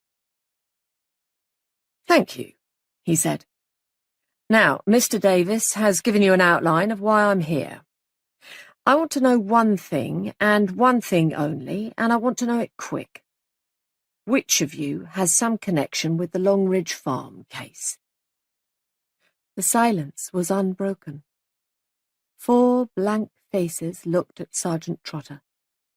The emotions of a few moments back, excitement, indignation, hysteria, inquiry, were wiped away as a sponge wipes out the chalk marks on a slate. Sergeant Trotter spoke again, more urgently. "Please understand me. One of you, we have reason to believe, is in danger, deadly danger. I have got to know which one of you it is." And still no one spoke or moved. Something like anger came into Trotter's voice. "Very well, I'll ask you one by one. Mr. Paravicini?" A very faint smile flickered across Mr. Paravicini's face. He raised his hands in a protesting foreign gesture. "But I am a stranger in these parts, Inspector. I know nothing, but nothing of these local affairs of bygone years." Trotter wasted no time. He snapped out, "Mrs. Boyle? Really, I don't see why. I mean, why should I have anything to do with such a distressing business? Mr. Wren?" Christopher said shrilly, "I was a mere child at the time. I don't remember even hearing about it." "Major Metcalfe?" The Major said abruptly, "Read about it in the papers. I was stationed at Edinburgh at the time." "That's all you have to say? Any of you?" Silence again. Trotter gave an exasperated sigh. "If one of you gets murdered," he said, "you'll only have yourself to blame." He turned abruptly and went out of the room. "My dears," said Christopher, "how melodramatic." He added, "He's very handsome, isn't he? I do admire the police. So stern and hard-boiled. Quite a thrill, this whole business. 3 blind mice. How does the tune go?" He whistled the air softly, and Molly cried out involuntarily, "Don't!" He whirled round on her and laughed. "But, darling," he said, "it's my signature tune. I've never been taken for a murderer before, and I'm getting a tremendous kick out of it." "Melodramatic rubbish," said Mrs. Boyle. "I don't believe a word of it." Christopher's light eyes danced with an impish mischief. But just wait, Mrs. Boyle. He lowered his voice, till I creep up behind you and you feel my hands round your throat. Molly flinched. Giles said angrily, "You're upsetting my wife, Wren. It's a damn poor joke anyway." "It's no joking matter," said Metcalfe. "Oh, but it is," said Christopher. "That's just what it is. A madman's joke. That's what makes it so deliciously macabre." He looked round at them and laughed again. "If you could just see your faces," he said. Then he went swiftly out of the room. Mrs. Boyle recovered first. "A singularly ill-mannered and neurotic young man," she said. "Probably a conscientious objector." "He tells me he was buried during an air raid for 48 hours before being dug out," said Major Metcalfe. "That accounts for a good deal, I dare say." "People have so many excuses for giving way to nerves," said Mrs. Boyle acidly. "I'm sure I went through as much as anybody in the war, and my nerves are all right." "Perhaps that's just as well for you, Mrs. Boyle," said Metcalfe. "What do you mean?" Major Metcalfe said quietly, "I think you were actually the billeting officer for this district in 1940, Mrs. Boyle." He looked at Molly, who gave a grave nod. "That is so, isn't it?"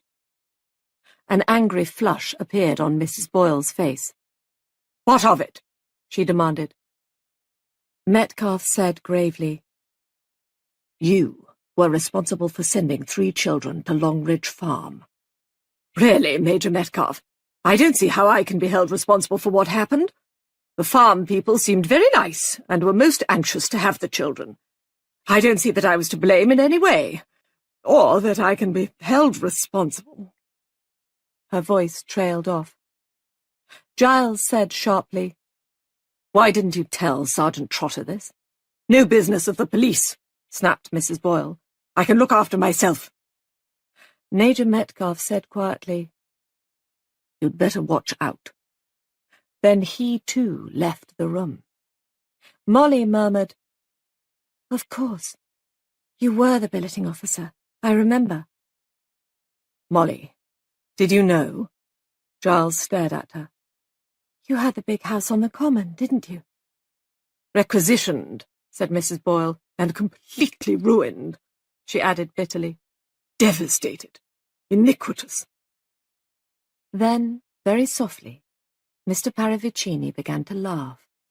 He threw his head back and laughed without restraint. "You must forgive me," he gasped, "but indeed I find all this most amusing. I enjoy myself. Yes, I enjoy myself greatly." Sergeant Trotter re-entered the room at that moment. He threw a glance of disapproval at Mr. Paravicini. "I'm glad," he said acidly, "that everyone finds this so funny." "I apologize, my dear Inspector. I do apologize. I am spoiling the effect of your solemn warning." Sergeant Trotter shrugged his shoulders. "I've done my best to make the position clear," he said. "And I'm not an inspector. I'm only a sergeant. I'd like to use the telephone, please, Mrs. Davis." "I abase myself," said Mr. Paravicini. "I creep away."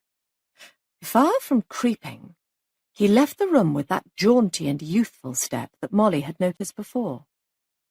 "He's an odd fish," said Giles. "Criminal type," said Trotter. "Wouldn't trust him a yard." "Oh," said Molly. "You think he... But he's far too old. Or is he old at all? He uses makeup. Quite a lot of it. And his walk is young. Perhaps he's made up to look old. Sergeant Trotter, do you think—" Sergeant Trotter snubbed her severely. "We shan't get anywhere with unprofitable speculation, Mrs. Davis," he said. "I must report to Superintendent Hogburn." He crossed to the telephone. "But you can't," said Molly. "The telephone's dead." "What?" Trotter swung round. The sharp alarm in his voice impressed them all. "Dead? Since when?" Major Metcalf tried it just before you came. But it was all right before that. You got Superintendent Hogburn's message? Yes, I suppose, since 10, the line's down with the snow. But Trotter's face remained grave. I wonder, he said. It may have been cut. Molly stared. You think so? I'm going to make sure. He hurried out of the room. Giles hesitated, then went after him. Molly exclaimed, Good heavens, nearly lunchtime. I must get on, or we'll have nothing to eat. As she rushed from the room, Mrs. Boyle muttered, Incompetent chit. What a place. I shan't pay 7 guineas for this kind of thing. Sergeant Trotter bent down, following the wires. He asked Giles, Is there an extension? Yes, in our bedroom upstairs. Shall I go up and see there, if you please? Trotter opened the window and leaned out, brushing snow from the sill. Giles hurried up the stairs. Mr. Paravicini was in the big drawing room. He went across to the grand piano and opened it.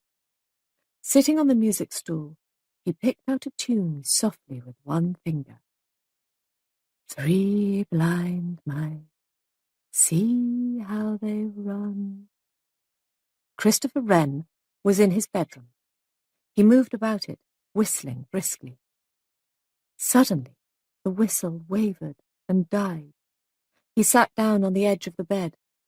He buried his face in his hands and began to sob. He murmured childishly, I can't go on. Then his mood changed. He stood up, squared his shoulders. I've got to go on, he said. I've got to go through with it. Giles stood by the telephone in his and Molly's room. He bent down towards the skirting. One of Molly's gloves lay there. He picked it up. A pink bus ticket dropped out of it. Giles stood looking down at it as it fluttered to the ground. Watching it, his face changed. It might have been a different man who walked slowly, as though in a dream, to the door, opened it, and stood a moment peering along the corridor towards the head of the stairs. Molly finished the potatoes, threw them into the pot, and set the pot on the fire. She glanced into the oven. Everything was all set, going according to plan. On the kitchen table was the 2-day-old copy of the Evening Standard. She frowned as she looked at it. If she could only just remember. Suddenly, her hands went to her eyes. Oh, no, said Molly. Oh, no! Slowly, she took her hands away. She looked round the kitchen like someone looking at a strange place, so warm and comfortable and spacious, with its faint, savoury smell of cooking. Oh, no, she said again under her breath. She moved slowly, like a sleepwalker, towards the door into the hall. She opened it. The house was silent, except for someone whistling. That tune. Molly shivered and retreated. She waited a minute or two, glancing once more round the familiar kitchen. Yes, everything was in order and progressing. She went once more towards the kitchen door. Major Metcalf came quietly down the back stairs. He waited a moment or two in the hall. Then he opened the big cupboard under the stairs and peered in. Everything seemed quiet. Nobody about. As good a time as any to do what he had set out to do. Mrs. Boyle, in the library, turned the knobs of the radio with some irritation. Her first attempt had brought her into the middle of a talk on the origin and significance of nursery rhymes. The last thing she wanted to hear. Twirling impatiently, she was informed by a cultured voice. The psychology of fear must be thoroughly understood. Say you are alone in a room. A door opens softly behind you. A door did open. Mrs. Boyle, with a violent start, turned sharply. "Oh, it's you," she said with relief. "Idiotic programs they have on this thing. I can't find anything worth listening to." "I shouldn't bother to listen, Mrs. Boyle." Mrs. Boyle snorted. "What else is there for me to do?" she demanded. "Shut up in a house with a possible murderer? Not that I believe that melodramatic story for a moment." "Don't you, Mrs. Boyle?" "Why? What do you mean?" The belt of the raincoat was slipped round her neck so quickly that she hardly realized its significance. The knob of the radio amplifier was turned higher. The lecturer on the psychology of fear shouted his learned remarks into the room and drowned what incidental noises there were attendant on Mrs. Boyle's demise. But there wasn't much noise. The killer was too expert for that. They were all huddled in the kitchen. On the gas cooker, the potatoes bubbled merrily. The savoury smell from the oven of steak and kidney pie was stronger than ever. 4 shaken people stared at each other. The 5th, Molly, white and shivering, sipped at the glass of whisky that the 6th, Sergeant Trotter, had forced her to drink. Sergeant Trotter himself, his face set and angry, looked round at the assembled people. Just 5 minutes had elapsed since Molly's terrified screams had brought him and the others racing to the library. "She'd only just been killed when you got to her, Mrs. Davis," he said. "Are you sure you didn't see or hear anybody as you came across the hall?" "Whistling," said Molly faintly. "But that was earlier. I'm not sure. I think I heard a door shut, softly, somewhere, just as I went into the library." "Which door?" "I don't know." "Think, Mrs. Davis. Try and think. Upstairs? Downstairs? Right? Left?"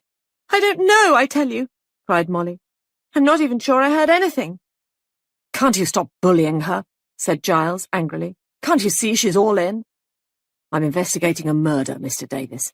"I beg your pardon, Commander Davis." "I don't use my war rank, Sergeant." "Quite so, sir." Trotter paused, as though he had made some subtle point. "As I say, I'm investigating a murder. Up to now, nobody has taken this thing seriously. Mrs. Boyle didn't. She held out on me with information. You all held out on me. Well, Mrs. Boyle is dead. Unless we get to the bottom of this, and quickly, mind, there may be another death." "Another? Nonsense. Why?" "Because," said Sergeant Trotter gravely, "there were 3 little blind mice." Giles said incredulously, "A death for each of them? But there would have to be a connection. I mean, another connection with the case." "Yes, there would have to be that." "But why another death here?" "Because there were only 2 addresses in the notebook. There was only one possible victim at 74 Culver Street. She's dead. But at Monkswell Manor, there is a wider field." "Nonsense, Trotter. It would be a most unlikely coincidence that there should be 2 people brought here by chance, both of them with a share in the Longridge Farm case. Given certain circumstances, it wouldn't be so much of a coincidence. Think it out, Mr. Davis." He turned towards the others. "I've had your accounts of where you all were when Mrs. Boyle was killed. I'll check them over. You were in your room, Mr. Wren, when you heard Mrs. Davis scream?" "Yes, Sergeant." "Mr. Davis, you were upstairs in your bedroom examining the telephone extension there?" "Yes," said Giles. "Mr. Paravicini was in the drawing room, playing tunes on the piano. Nobody heard you, by the way, Mr. Paravicini?" "I was playing very, very softly, Sergeant, just with one finger." "What tune was it?" "Three Blind Mice, Sergeant." He smiled. "The same tune that Mr. Wren was whistling upstairs. The tune that's running through everybody's head." "It's a horrid tune," said Molly. "How about the telephone wire?" asked Metcalfe. "Was it deliberately cut?" "Yes, Major Metcalfe. A section had been cut out just outside the dining room window. I had just located the break when Mrs. Davis screamed. "But it's crazy! How can he hope to get away with it?" demanded Christopher shrilly. The sergeant measured him carefully with his eye. "Perhaps he doesn't very much care about that," he said. "Or again, he may be quite sure he's too clever for us. Murderers get like that." He added, "We take a psychology course, you know, in our training. A schizophrenic's mentality is very interesting." "Shall we cut out the long words?" said Giles. "Certainly, Mr. Davis. 2 6-letter words are all that concern us at the moment. One's murder, and the other's danger. That's what we've got to concentrate upon. Now, Major Metcalfe, let me be quite clear about your movements. You say you were in the cellar. Why?" "Looking around," said the Major. "I looked in that cupboard place under the stairs, and then I noticed a door there, and I opened it, and saw a flight of steps, so I went down there." "Nice cellar you've got," he said to Giles. "Crypt of an old monastery, I should say." "We're not engaged in antiquarian research, Major Metcalfe. We're investigating a murder. Will you listen a moment, Mrs. Davis? I'll leave the kitchen door open." He went out. A door shut with a faint creak. "Is that what you heard, Mrs. Davis?" he asked as he reappeared in the open doorway. It does sound like it." "That was the cupboard under the stairs. It could be, you know, that after killing Mrs. Boyle, the murderer, retreating across the hall, heard you coming out of the kitchen and slipped into the cupboard, pulling the door to after him." "Then his fingerprints will be on the inside of the cupboard," cried Christopher. "Mine are there already," said Major Metcalfe. "Quite so," said Sergeant Trotter. "But we've a satisfactory explanation for those, haven't we?" he added smoothly. "Look here, Sergeant," said Giles. "Admittedly, you're in charge of this affair, but this is my house, and in a certain degree I feel responsible for the people staying in it. Oughtn't we to take precautionary measures?" "Such as, Mr. Davis?" "Well, to be frank, putting under restraint the person who seemed pretty clearly indicated as the chief suspect." He looked straight at Christopher Wren. Christopher Wren sprang forward. His voice rose, shrill and hysterical. "It's not true! It's not true! You're all against me. Everyone's always against me. You're going to frame me for this. It's persecution! Persecution!" "Steady on, lad," said Major Metcalfe. "It's all right, Chris." Molly came forward. She put her hand on his arm. "Nobody's against you. Tell him it's all right," she said to Sergeant Trotter. "We don't frame people," said Sergeant Trotter. "Tell him you're not going to arrest him." "I'm not going to arrest anyone. To do that, I need evidence. There's no evidence, at present."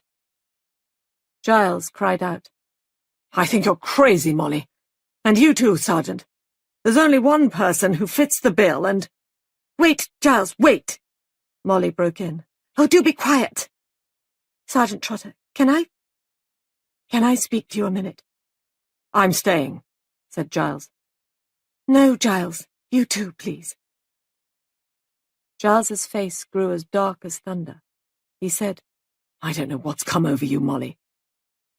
He followed the others out of the room, banging the door behind him. "Yes, Mrs. Davis? What is it?"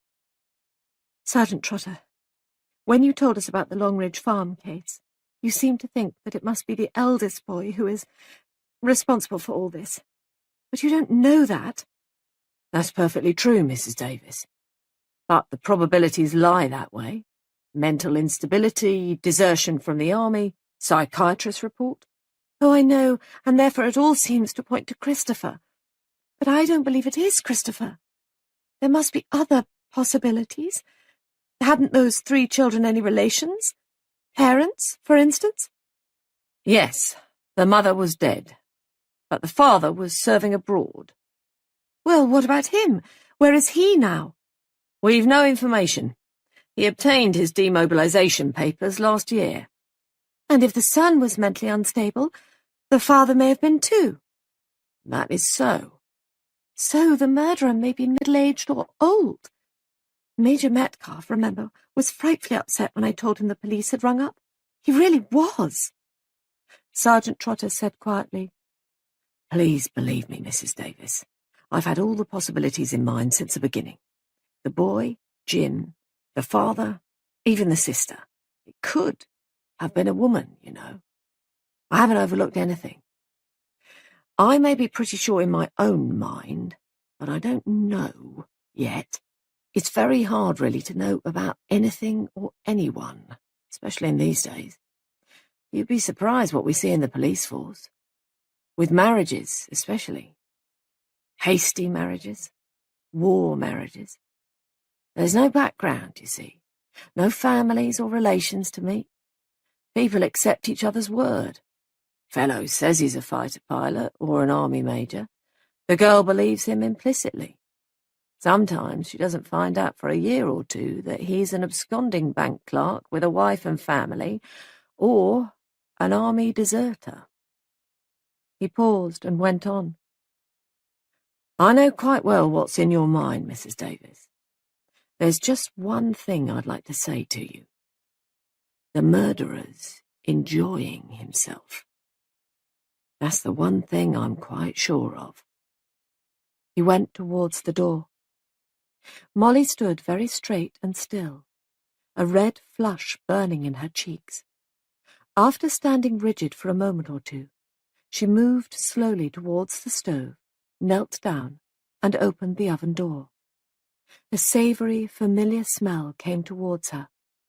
Her heart lightened. It was as though suddenly she had been wafted back into the dear, familiar world of everyday things. Cooking, housework, homemaking, ordinary prosaic living. So, from time immemorial, women had cooked food for their men. The world of danger, of madness, receded. Woman in her kitchen was safe, eternally safe. The kitchen door opened. She turned her head as Christopher Wren entered. He was a little breathless. My dear, he said, such ructions. Somebody's stolen the sergeant's skis. The sergeant's skis? But why should anyone want to do that? I really can't imagine. I mean, if the sergeant decided to go away and leave us, I should imagine that the murderer would be only too pleased. I mean, it really doesn't make sense, does it? Giles put them in the cupboard under the stairs. Well, they're not there now. Intriguing, isn't it? He laughed gleefully. The sergeant's awfully angry about it, snapping like a turtle. He's been pitching into poor Major Metcalf. The old boy sticks to it that he didn't notice whether they were there or not when he looked into the cupboard just before Mrs. Boyle was murdered. Trotter says he must have noticed. If you ask me... Christopher lowered his voice and leaned forward. This business is beginning to get Trotter down. It's getting us all down, said Molly. Not me. I find it most stimulating. It's all so delightfully unreal. Molly said sharply, You wouldn't say that if you'd been the one to find her. Mrs. Boyle, I mean. I keep thinking of it. I can't forget it. Her face, all swollen and purple. She shivered. Christopher came across to her. He put a hand on her shoulder. I know. I'm an idiot. I'm sorry. I didn't think. A dry sob rose in Molly's throat. It seemed all right just now. Cooking, the kitchen. She spoke confusedly, incoherently. And then suddenly, it was all back again, like a nightmare. There was a curious expression on Christopher Wren's face as he stood there looking down on her bent head. I see, he said. I see. He moved away. Well, I'd better clear out and not interrupt you. Molly cried, Don't go! Just as his hand was on the door handle. He turned round, looking at her questioningly. Then he came slowly back. Do you really mean that? Mean what? You definitely don't want to go. No, I tell you, I don't want to be alone. I'm afraid to be alone. Christopher sat down by the table. Molly bent to the oven, lifted the pie to a higher shelf, shut the oven door, and came and joined him. That's very interesting, said Christopher in a level voice. What is? That you're not afraid to be alone with me. You're not, are you? She shook her head. No, I'm not. Why aren't you afraid, Molly? I don't know. I'm not. And yet I'm the only person who fits the bill. One murderer, as per schedule. No, said Molly. There are other possibilities. I've been talking to Sergeant Trotter about them. Did he agree with you? He didn't disagree, said Molly slowly. Certain words sounded over and over again in her head, especially that last phrase. I know exactly what's in your mind, Mrs. Davis. But did he? Could he possibly know? He had said, too, that the murderer was enjoying himself. Was that true?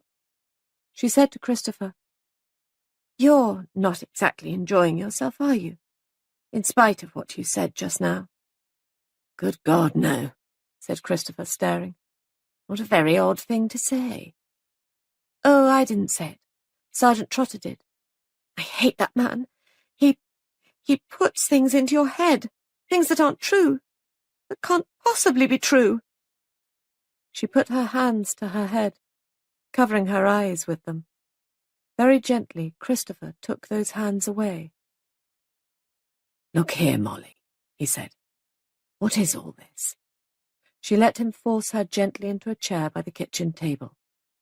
His manner was no longer hysterical or childish. What's the matter, Molly? He said. Molly looked at him, a long, appraising glance. She asked irrelevantly, How long have I known you, Christopher? 2 days? Just about. You're thinking, aren't you, that though it's such a short time, we seem to know each other rather well. Yes, it's odd, isn't it? Oh, I don't know. There's a kind of sympathy between us. Possibly because we've both been up against it. It was not a question. It was a statement. Molly let it pass. She said very quietly, and again it was a statement rather than a question. Your name isn't really Christopher Wren, is it? No. Why did you choose that? Oh, it seemed rather a pleasant whimsy. They used to jeer at me and call me Christopher Robin at school. Robin, Wren, association of ideas, I suppose. What's your real name? Christopher said quietly. I don't think we'll go into that. It wouldn't mean anything to you. I'm not an architect. Actually, I'm a deserter from the army. Just for a moment, swift alarm leapt into Molly's eyes. Christopher saw it. Yes, he said. Just like our unknown murderer. I told you I was the only one the specification fitted. Don't be stupid, said Molly. I told you I didn't believe you were the murderer. Go on. Tell me about yourself. What made you desert? Nerves? Being afraid, you mean? No, curiously enough, I wasn't afraid. Not more than anyone else, that is to say. Actually, I got a reputation for being rather cool under fire. No, it was something quite different. It was my mother. Your mother? Yes, you see, she was killed in an air raid. Buried. They had to dig her out. I don't know what happened to me when I heard about it. I suppose I went a little mad. I thought, you see, it happened to me. I felt I had to get home quickly and dig myself out. I can't explain. It was all confused. He lowered his head to his hands, and spoke in a muffled voice. I wandered about a long time, looking for her, or for myself, I don't know which. And then, when my mind cleared up, I was afraid to go back, or to report. I knew I could never explain. Since then, I've just been... nothing. He stared at her, his young face hollow with despair. You mustn't feel like that, said Molly gently. You can start again. Can one ever do that? Of course. You're quite young. Yes, but you see, I've come to the end. No, said Molly. You haven't come to the end. You only think you have. I believe everyone has that feeling once, at least in their lives, that it's the end, that they can't go on. You've had it, haven't you, Molly? You must have, to be able to speak like that. Yes. What was yours? Mine was just what happened to a lot of people. I was engaged to a young fighter pilot, and he was killed. Wasn't there more to it than that? I suppose there was. I'd had a nasty shock when I was younger. I came up against something that was rather cruel and beastly. It predisposed me to think that life was always horrible. When Jack was killed, it just confirmed my belief that the whole of life was cruel and treacherous. I know. And then, I suppose, said Christopher, watching her, Giles came along. Yes. He saw the smile, tender, almost shy, that trembled on her mouth. Giles came. Everything felt right and safe and happy. Giles. The smile fled from her lips. Her face was suddenly stricken. She shivered as though with cold. What's the matter, Molly? What's frightening you? You are frightened, aren't you? She nodded. And it's something to do with Giles. Something he's said or done. It's not Giles, really. It's that horrible man. What horrible man? Christopher was surprised. Paravicini? No. Sergeant Trotter. Sergeant Trotter? Suggesting things, hinting things, putting horrible thoughts into my mind about Giles. Thoughts that I didn't know were there. Oh, I hate him.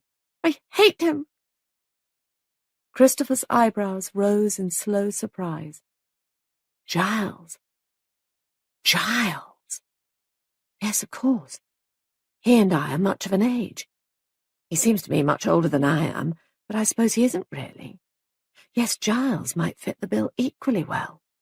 But look here, Molly, that's all nonsense. Giles was down here with you the day that woman was killed in London. Molly did not answer. Christopher looked at her sharply. Wasn't he here? Molly spoke breathlessly, the words coming out in an incoherent jumble. He was out all day, in the car. He went over to the other side of the county about some wire netting in a sail there. At least that's what he said. That's what I thought, until... Until what? Slowly, Molly's hand reached out and traced the date of the Evening Standard that covered a portion of the kitchen table. Christopher looked at it and said, London edition. 2 days ago. It was in Giles's pocket when he came back. He must have been in London. Christopher stared. He stared at the paper, and he stared at Molly. He pursed up his lips and began to whistle, then checked himself abruptly. It wouldn't do to whistle that tune just now. Choosing his words very carefully, and avoiding her eye, he said, How much do you actually know about Giles? Don't, cried Molly. Don't! That's just what that beast Trotter said, or hinted, that women often don't know anything about the men that they married, especially in wartime. They just took the man's own account of himself.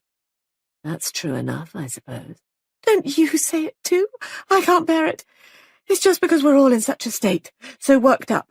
We'd believe any fantastical suggestion. It's not true, She stopped. The kitchen door had opened. Giles came in. There was rather a grim look on his face. Am I interrupting anything?" he asked. Christopher slipped from the table. "I'm just taking a few cookery lessons," he said. "Indeed. Well, look here, Wren. Tete-a-tetes aren't very healthy things at the present time. You keep out of the kitchen, do you hear?"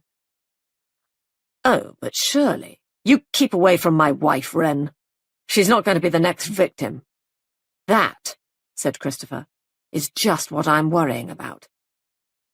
If there was significance in the words, Giles did not apparently notice them.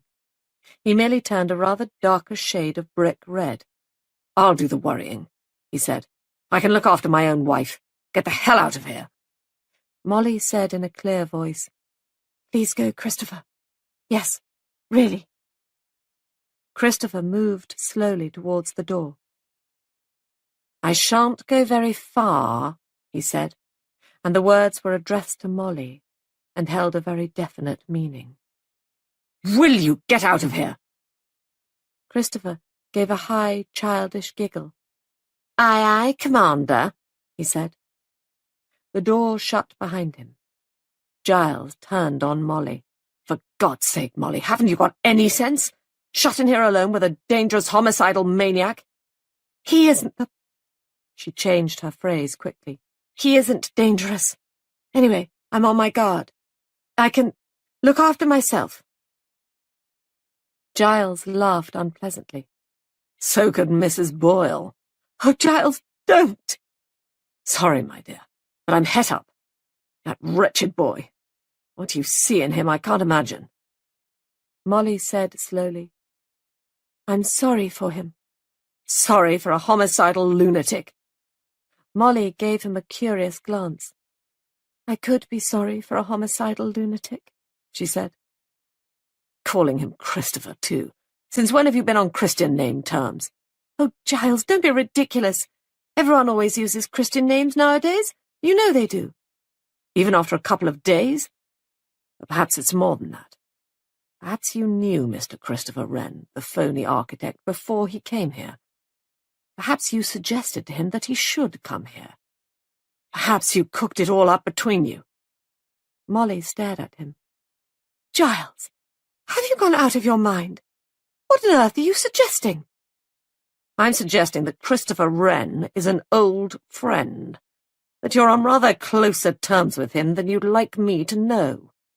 "Giles, you must be crazy." "I suppose you'll stick to it that you never saw him until he walked in here. Rather odd that he should come and stay in an out-of-the-way place like this, isn't it?" "Is it any odder than that Major Metcalfe and Mrs. Boyle should?" "Yes, I think it is.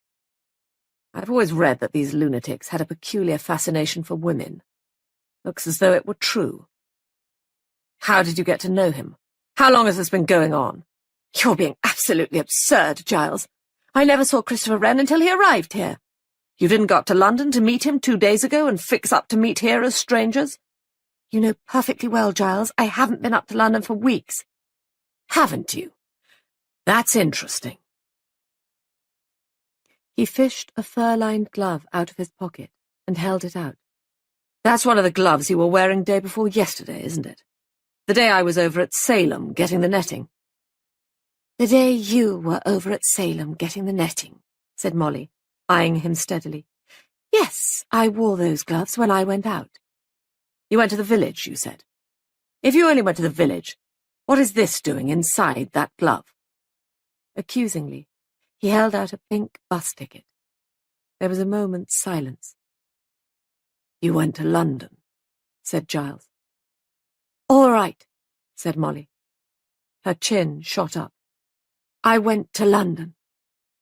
"To meet this chap, Christopher Wren?" "No, not to meet Christopher." "Then why did you go?" "Just at the moment, Giles," said Molly.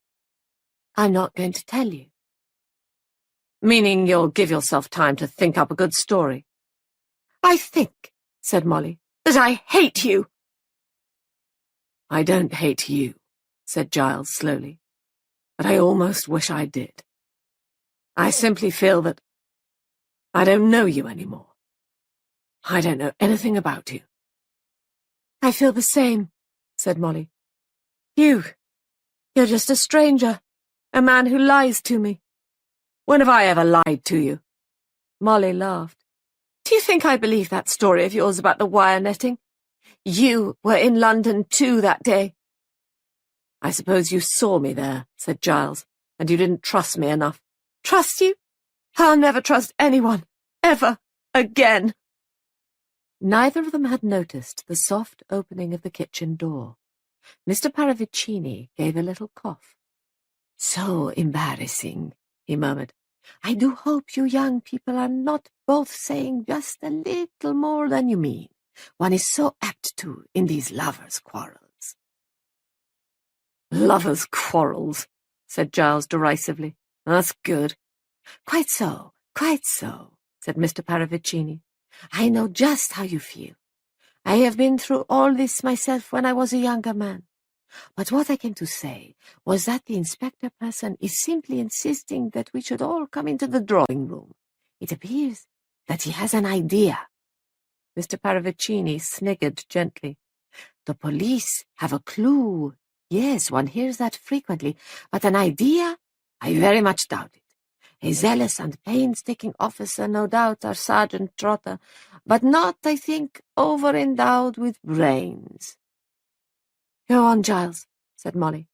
I've got the cooking to see to. Sergeant Trotter can do without me. Talking of cooking, said Mr. Paravicini, skipping nimbly across the kitchen to Molly's side. Have you ever tried chicken livers served on toast that has been thickly spread with foie gras and a very thin rasher of bacon smeared with French mustard? One doesn't see much foie gras nowadays, said Giles. Come on, Paravicini. Shall I stay and assist you, dear lady? You come along to the drawing-room, Paravicini, said Giles. Mr. Paravicini laughed softly. Your husband is afraid for you. Quite natural. He doesn't fancy the idea of leaving you alone with me. It is my sadistic tendencies he fears, not my dishonorable ones. I yield to force. He bowed gracefully and kissed the tips of his fingers. Molly said uncomfortably, Oh, Mr. Paravicini, I'm sure. Mr. Paravicini shook his head. He said to Giles, You're very wise, young man. Take no chances. Can I prove to you, or to the inspector for that matter, that I am not a homicidal maniac? No, I cannot. Negatives are such difficult things to prove. He hummed cheerfully. Molly flinched. Please, Mr. Paravicini, not that horrible tune. 3 blind mice, so it was. The tune has got into my head. Now I come to think of it, it is a gruesome little rhyme. Not a nice little rhyme at all. But children like gruesome things. You may have noticed that. That rhyme is very English, the bucolic, cruel English countryside. She cut off their tails with a carving knife. Of course, a child would love that. I could tell you things about children. Please don't, said Molly faintly. I think you're cruel too. Her voice rose hysterically. You laugh and smile. You're like a cat playing with a mouse. Playing! She began to laugh. Steady, Molly, said Giles. Come along. We'll all go into the drawing-room together. Trotter will be getting impatient. Never mind the cooking. Murder is more important than food. I'm not sure that I agree with you, said Mr. Paravicini, as he followed them with little skipping steps. The condemned man ate a hearty breakfast. That's what they always say. Christopher Wren joined them in the hall and received a scowl from Giles. He looked at Molly with a quick, anxious glance, but Molly, her head held high, walked looking straight ahead of her. They marched almost like a procession to the drawing-room door. Mr. Paravicini brought up the rear with his little skipping steps. Sergeant Trotter and Major Metcalfe were standing waiting in the drawing-room. The Major was looking sulky. Sergeant Trotter was looking flushed and energetic. That's right, he said as they entered. I wanted you all together. I want to make a certain experiment, and for that I shall require your cooperation." "Will it take long?" Molly asked. "I'm rather busy in the kitchen. After all, we've got to have a meal sometime." "Yes," said Trotter. "I appreciate that, Mrs. Davis. But if you'll excuse me, there are more important things than meals. Mrs. Boyle, for instance, won't need another meal." "Really, Sergeant," said Major Metcalfe, "that's an extraordinarily tactless way of putting things." "I'm sorry, Major Metcalfe, but I want everyone to cooperate in this." "Have you found your skis, Sergeant Trotter?" asked Molly. The young man reddened. "No, I have not, Mrs. Davis. Though I may say I have a very shrewd suspicion who took them, and of why they were taken. I won't say any more at present." "Please don't," begged Mr. Paravicini. "I always think explanations should be kept to the very end. That exciting last chapter, you know." "This isn't a game, sir." "Isn't it? Now there I think you're wrong. I think it is a game, to somebody." "The murderer is enjoying himself," murmured Molly softly. The others looked at her in astonishment. She flushed. "I'm only quoting what Sergeant Trotter said to me." Sergeant Trotter did not look too pleased. "It's all very well, Mr. Paravicini, mentioning last chapters and speaking as though this was a mystery thriller," he said. "This is real. This is happening." "So long," said Christopher Wren, fingering his neck gingerly, "as it doesn't happen to me." "Now then," said Major Metcalfe, "none of that, young fellow. The sergeant here is going to tell us just what he wants us to do." Sergeant Trotter cleared his throat. His voice became official. "I took certain statements from you all a short time ago," he said. "Those statements related to your positions at the time when the murder of Mrs. Boyle occurred. Mr. Wren and Mr. Davis were in their separate bedrooms. Mrs. Davis was in the kitchen. Major Metcalfe was in the cellar. Mr. Paravicini was here in this room." He paused and then went on. "Those are the statements you made. I have no means of checking those statements. They may be true, they may not. To put it quite clearly, 4 of those statements are true, but 1 of them is false." "Which one?" He looked from face to face. Nobody spoke. 4 of you are speaking the truth. 1 is lying. I have a plan that may help me to discover the liar. And if I discover that one of you lied to me, then I know who the murderer is." Giles said sharply, "Not necessarily. Someone might have lied for some other reason." "I rather doubt that, Mr. Davis." "But what's the idea, man? You've just said you've no means of checking these statements." "No, but supposing everyone was to go through these movements a second time." "Bah!" said Major Metcalfe disparagingly. "Reconstruction of the crime. Foreign idea." "Not a reconstruction of the crime, Major Metcalfe. A reconstruction of the movements of apparently innocent persons." "And what do you expect to learn from that?" "You will forgive me if I don't make that clear just at the moment." "You want," asked Molly, "a repeat performance?" "More or less, Mrs. Davis." There was a silence. It was, somehow, an uneasy silence. "It's a trap," thought Molly. "It's a trap. But I don't see how—" You might have thought that there were 5 guilty people in the room, instead of 1 guilty and 4 innocent ones. One and all cast doubtful sideways glances at the assured, smiling young man who proposed this innocent-sounding manoeuvre. Christopher burst out shrilly, "But I don't see, I simply can't see, what you can possibly hope to find out, just by making people do the same thing they did before. It seems to me just nonsense." "Does it, Mr. Wren?" "Of course," said Giles slowly. "What you say goes, Sergeant. We'll cooperate. Are we all to do exactly what we did before?" The same actions will be performed, yes. A faint ambiguity in the phrase made Major Metcalf look up sharply. Sergeant Trotter went on. Mr. Paravicini has told us that he sat at the piano and played a certain tune.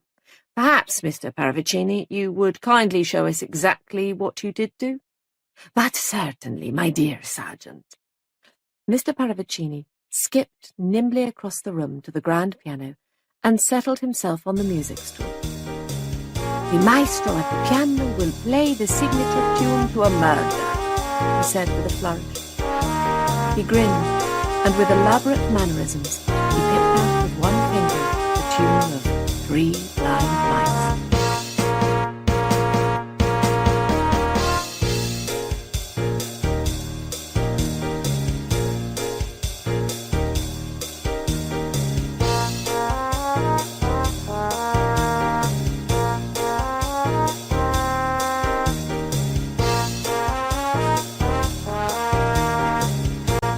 He's enjoying himself, thought Molly. He's enjoying himself. In the big room, the soft, muted notes had an almost eerie effect. Thank you, Mr. Paravicini, said Sergeant Trotter. That, I take it, is exactly how you played the tune on the former occasion? Yes, Sergeant, it is. I repeated it 3 times. Sergeant Trotter turned to Molly. Do you play the piano, Mrs. Davis? Yes, Sergeant Trotter. Could you pick out the tune, as Mr. Paravicini has done, playing it in exactly the same manner? Certainly I could. Then will you go and sit at the piano and be ready to do so when I give the signal? Molly looked slightly bewildered. Then she crossed slowly to the piano. Mr. Paravicini rose from the piano stool with a shrill protest. But, Sergeant, I understood that we were each to repeat our former roles. I was at the piano here. The same actions will be performed as on the former occasion, but they will not necessarily be performed by the same people. I don't see the point of that, said Giles. There is a point, Mr. Davis. It is a means of checking up on the original statements, and I may say of one statement in particular.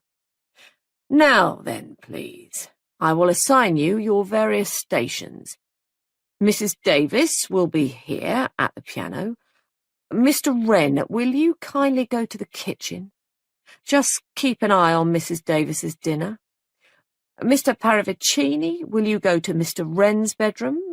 There you can exercise your musical talents by whistling 3 Blind Mice, just as he did. Major Metcalf, will you go up to Mr. Davis's bedroom and examine the telephone there? And you, Mr. Davis, will you look into the cupboard in the hall and then go down to the cellar? There was a moment's silence. Then 4 people moved slowly towards the door. Trotter followed them. He looked over his shoulder. Count up to 50, and then begin to play, Mrs. Davis, he said. He followed the others out. Before the door closed, Molly heard Mr. Paravicini's voice say shrilly, I never knew the police were so fond of parlour games. 48, 49, 50. Obediently, the counting finished, Molly began to play. Again the soft, cruel little tune crept out into the big, echoing room. 3 blind mice, see how they run. Molly felt her heart beating faster and faster. As Paravicini had said, it was a strangely haunting and gruesome little rhyme. It had that childish incomprehension of pity which is so terrifying if met with in an adult. Very faintly, from upstairs, she could hear the same tune being whistled in the bedroom above, Paravicini enacting the part of Christopher Wren. Suddenly, next door, the wireless went on in the library. Sergeant Trotter must have set that going. He himself, then, was playing the part of Mrs. Boyle. But why? What was the point of it all? Where was the trap? For there was a trap, of that she was certain. A draught of cold air blew across the back of her neck. She turned her head sharply. Surely the door had opened. Someone had come into the room. No, the room was empty. But suddenly she felt nervous, afraid. If someone should come in, supposing Mr. Paravicini should skip round the door, should come skipping over to the piano, his long fingers twitching and twisting. "So, you are playing your own funeral march, dear lady. A happy thought." Nonsense. Don't be stupid. Don't imagine things. Besides, you can hear him whistling over your head, just as he can hear you. She almost took her fingers off the piano as the idea came to her. Nobody had heard Mr. Paravicini playing. Was that the trap? Was it perhaps possible that Mr. Paravicini hadn't been playing at all? That he had been, not in the drawing room, but in the library? In the library, strangling Mrs. Boyle. He had been annoyed, very annoyed, when Trotter had arranged for her to play. He had laid stress on the softness with which he had picked out the tune. Of course, he had emphasized the softness in the hopes that it would be too soft to be heard outside the room. Because if anyone heard it this time who hadn't heard it last time, why then Trotter would have got what he wanted. The person who had lied. The door of the drawing-room opened. Molly, strung up to expect Paravicini, nearly screamed. But it was only Sergeant Trotter who entered, just as she finished the third repetition of the tune. "Thank you, Mrs. Davis," he said. He was looking extremely pleased with himself, and his manner was brisk and confident. Molly took her hands from the keys. "Have you got what you wanted?" she asked. "Yes, indeed." His voice was exultant. "I've got exactly what I wanted." "Which? Who?" "Don't you know, Mrs. Davis? Come now. It's not so difficult. By the way, you've been, if I may say so, extraordinarily foolish. You've left me hunting about for the third victim. As a result, you've been in serious danger." "Me? I don't know what you mean." "I mean that you haven't been honest with me, Mrs. Davis. You held out on me, just as Mrs. Boyle held out on me." "I don't understand." "Oh, yes, you do. Why, when I first mentioned the Longridge Farm case, you knew all about it. Oh, yes, you did. You were upset. And it was you who confirmed that Mrs. Boyle was the billeting officer for this part of the country. Both you and she came from these parts.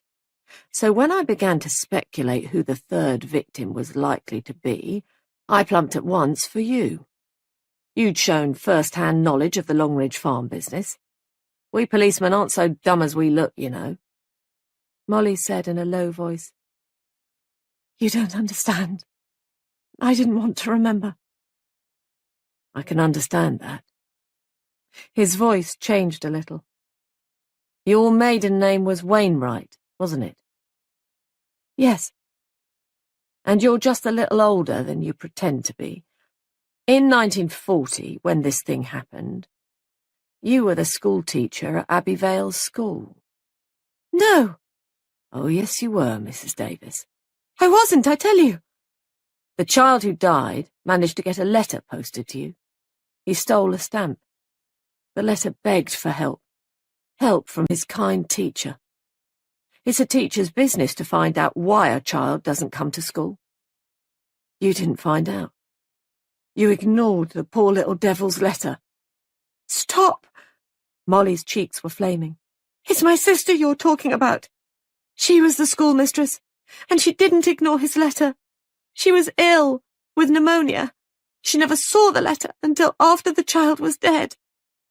It upset her dreadfully, dreadfully. She was a terribly sensitive person, but it wasn't her fault. It's because she took it to heart so dreadfully that I've never been able to bear being reminded of it. It's been a nightmare to me, always." Molly's hands went to her eyes, covering them. When she took them away, Trotter was staring at her. He said softly, "So it was your sister? Well, after all."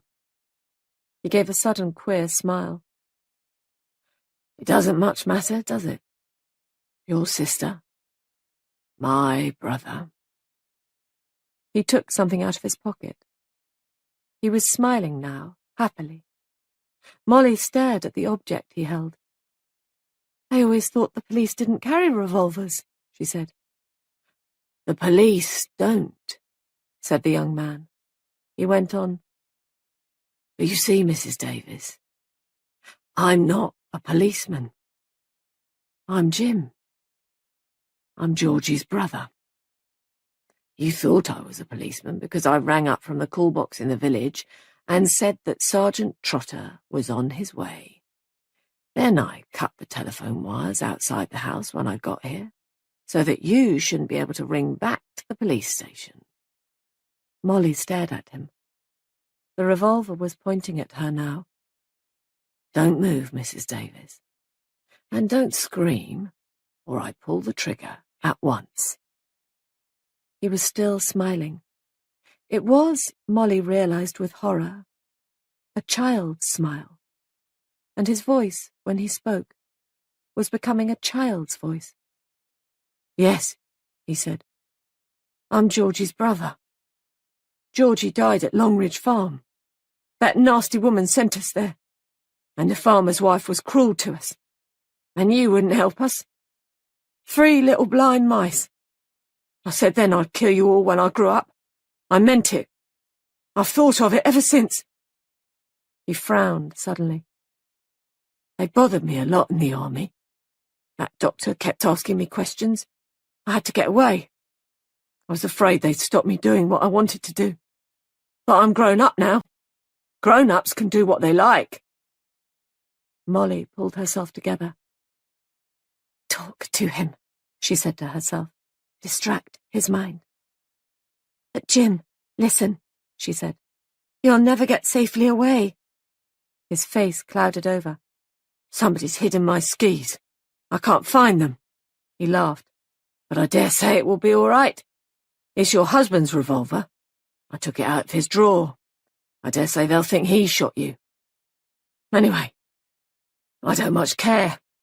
It's been such fun, all of it. Pretending. That woman in London, her face when she recognised me.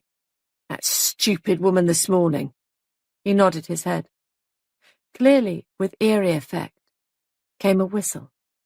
Someone whistling the tune of 3 Blind Mice. Trotter started. The revolver wavered. A voice shouted, "Down, Mrs. Davis!" Molly dropped to the floor as Major Metcalf, rising from behind the concealment of the sofa by the door, flung himself upon Trotter. The revolver went off, and the bullet lodged in one of the somewhat mediocre oil paintings dear to the heart of the late Miss Emery. A moment later, all was pandemonium. Giles rushed in, followed by Christopher and Mr. Paravicini. Major Metcalf, retaining his grasp of Trotter, spoke in short, explosive sentences. "Came in while you were playing. Slipped behind the sofa. I've been on to him from the beginning. That's to say, I knew he wasn't a police officer. I'm a police officer, Inspector Tanner. We arranged with Metcalf I should take his place. Scotland Yard thought it advisable to have someone on the spot. Now, my lad." He spoke quite gently to the now docile Trotter. "You come with me. No one will hurt you. You'll be all right. We'll look after you." In a piteous child's voice, the bronzed young man asked, "Georgie won't be angry with me?" Metcalf said, "No, Georgie won't be angry." He murmured to Giles as he passed him, "Mad as a hatter, poor devil." They went out together. Mr. Paravicini touched Christopher Wren on the arm. "You also, my friend," he said. "Come with me." Giles and Molly, left alone, looked at each other. In another moment, they were in each other's arms. "Darling," said Giles, "you're sure he didn't hurt you?" No, I'm quite all right," Giles, I've been so terribly mixed up. I almost thought you... Why did you go to London that day? Darling, I wanted to get you an anniversary present for tomorrow. I didn't want you to know. How extraordinary. I went to London to get you a present, and I didn't want you to know. I was insanely jealous of that neurotic ass. I must have been mad. Forgive me, darling. The door opened, and Mr. Paravicini skipped in his goat-like way. He was beaming. Interrupting the reconciliation. Such a charming scene. But alas, I must bid you adieu. A police jeep has managed to get through. I shall persuade them to take me with them. He bent and whispered mysteriously in Molly's ear. I may have a few embarrassments in the near future, but I am confident I can arrange matters, and if you should receive a case, with a goose, say, a turkey, some tins of foie gras, a ham, some nylon stockings, yes? Well, you understand. It will be with my compliments to a very charming lady. Mr. Davies, my cheque is on the hall table. He kissed Molly's hand and skipped to the door. Nylons? Murmured Molly. Foie gras? Who is Mr. Paravicini? Santa Claus? Black market style, I suspect, said Giles. Christopher Wren poked a diffident head in. My dears, he said, I hope I'm not intruding, but there's a terrible smell of burning from the kitchen. Ought I to do something about it?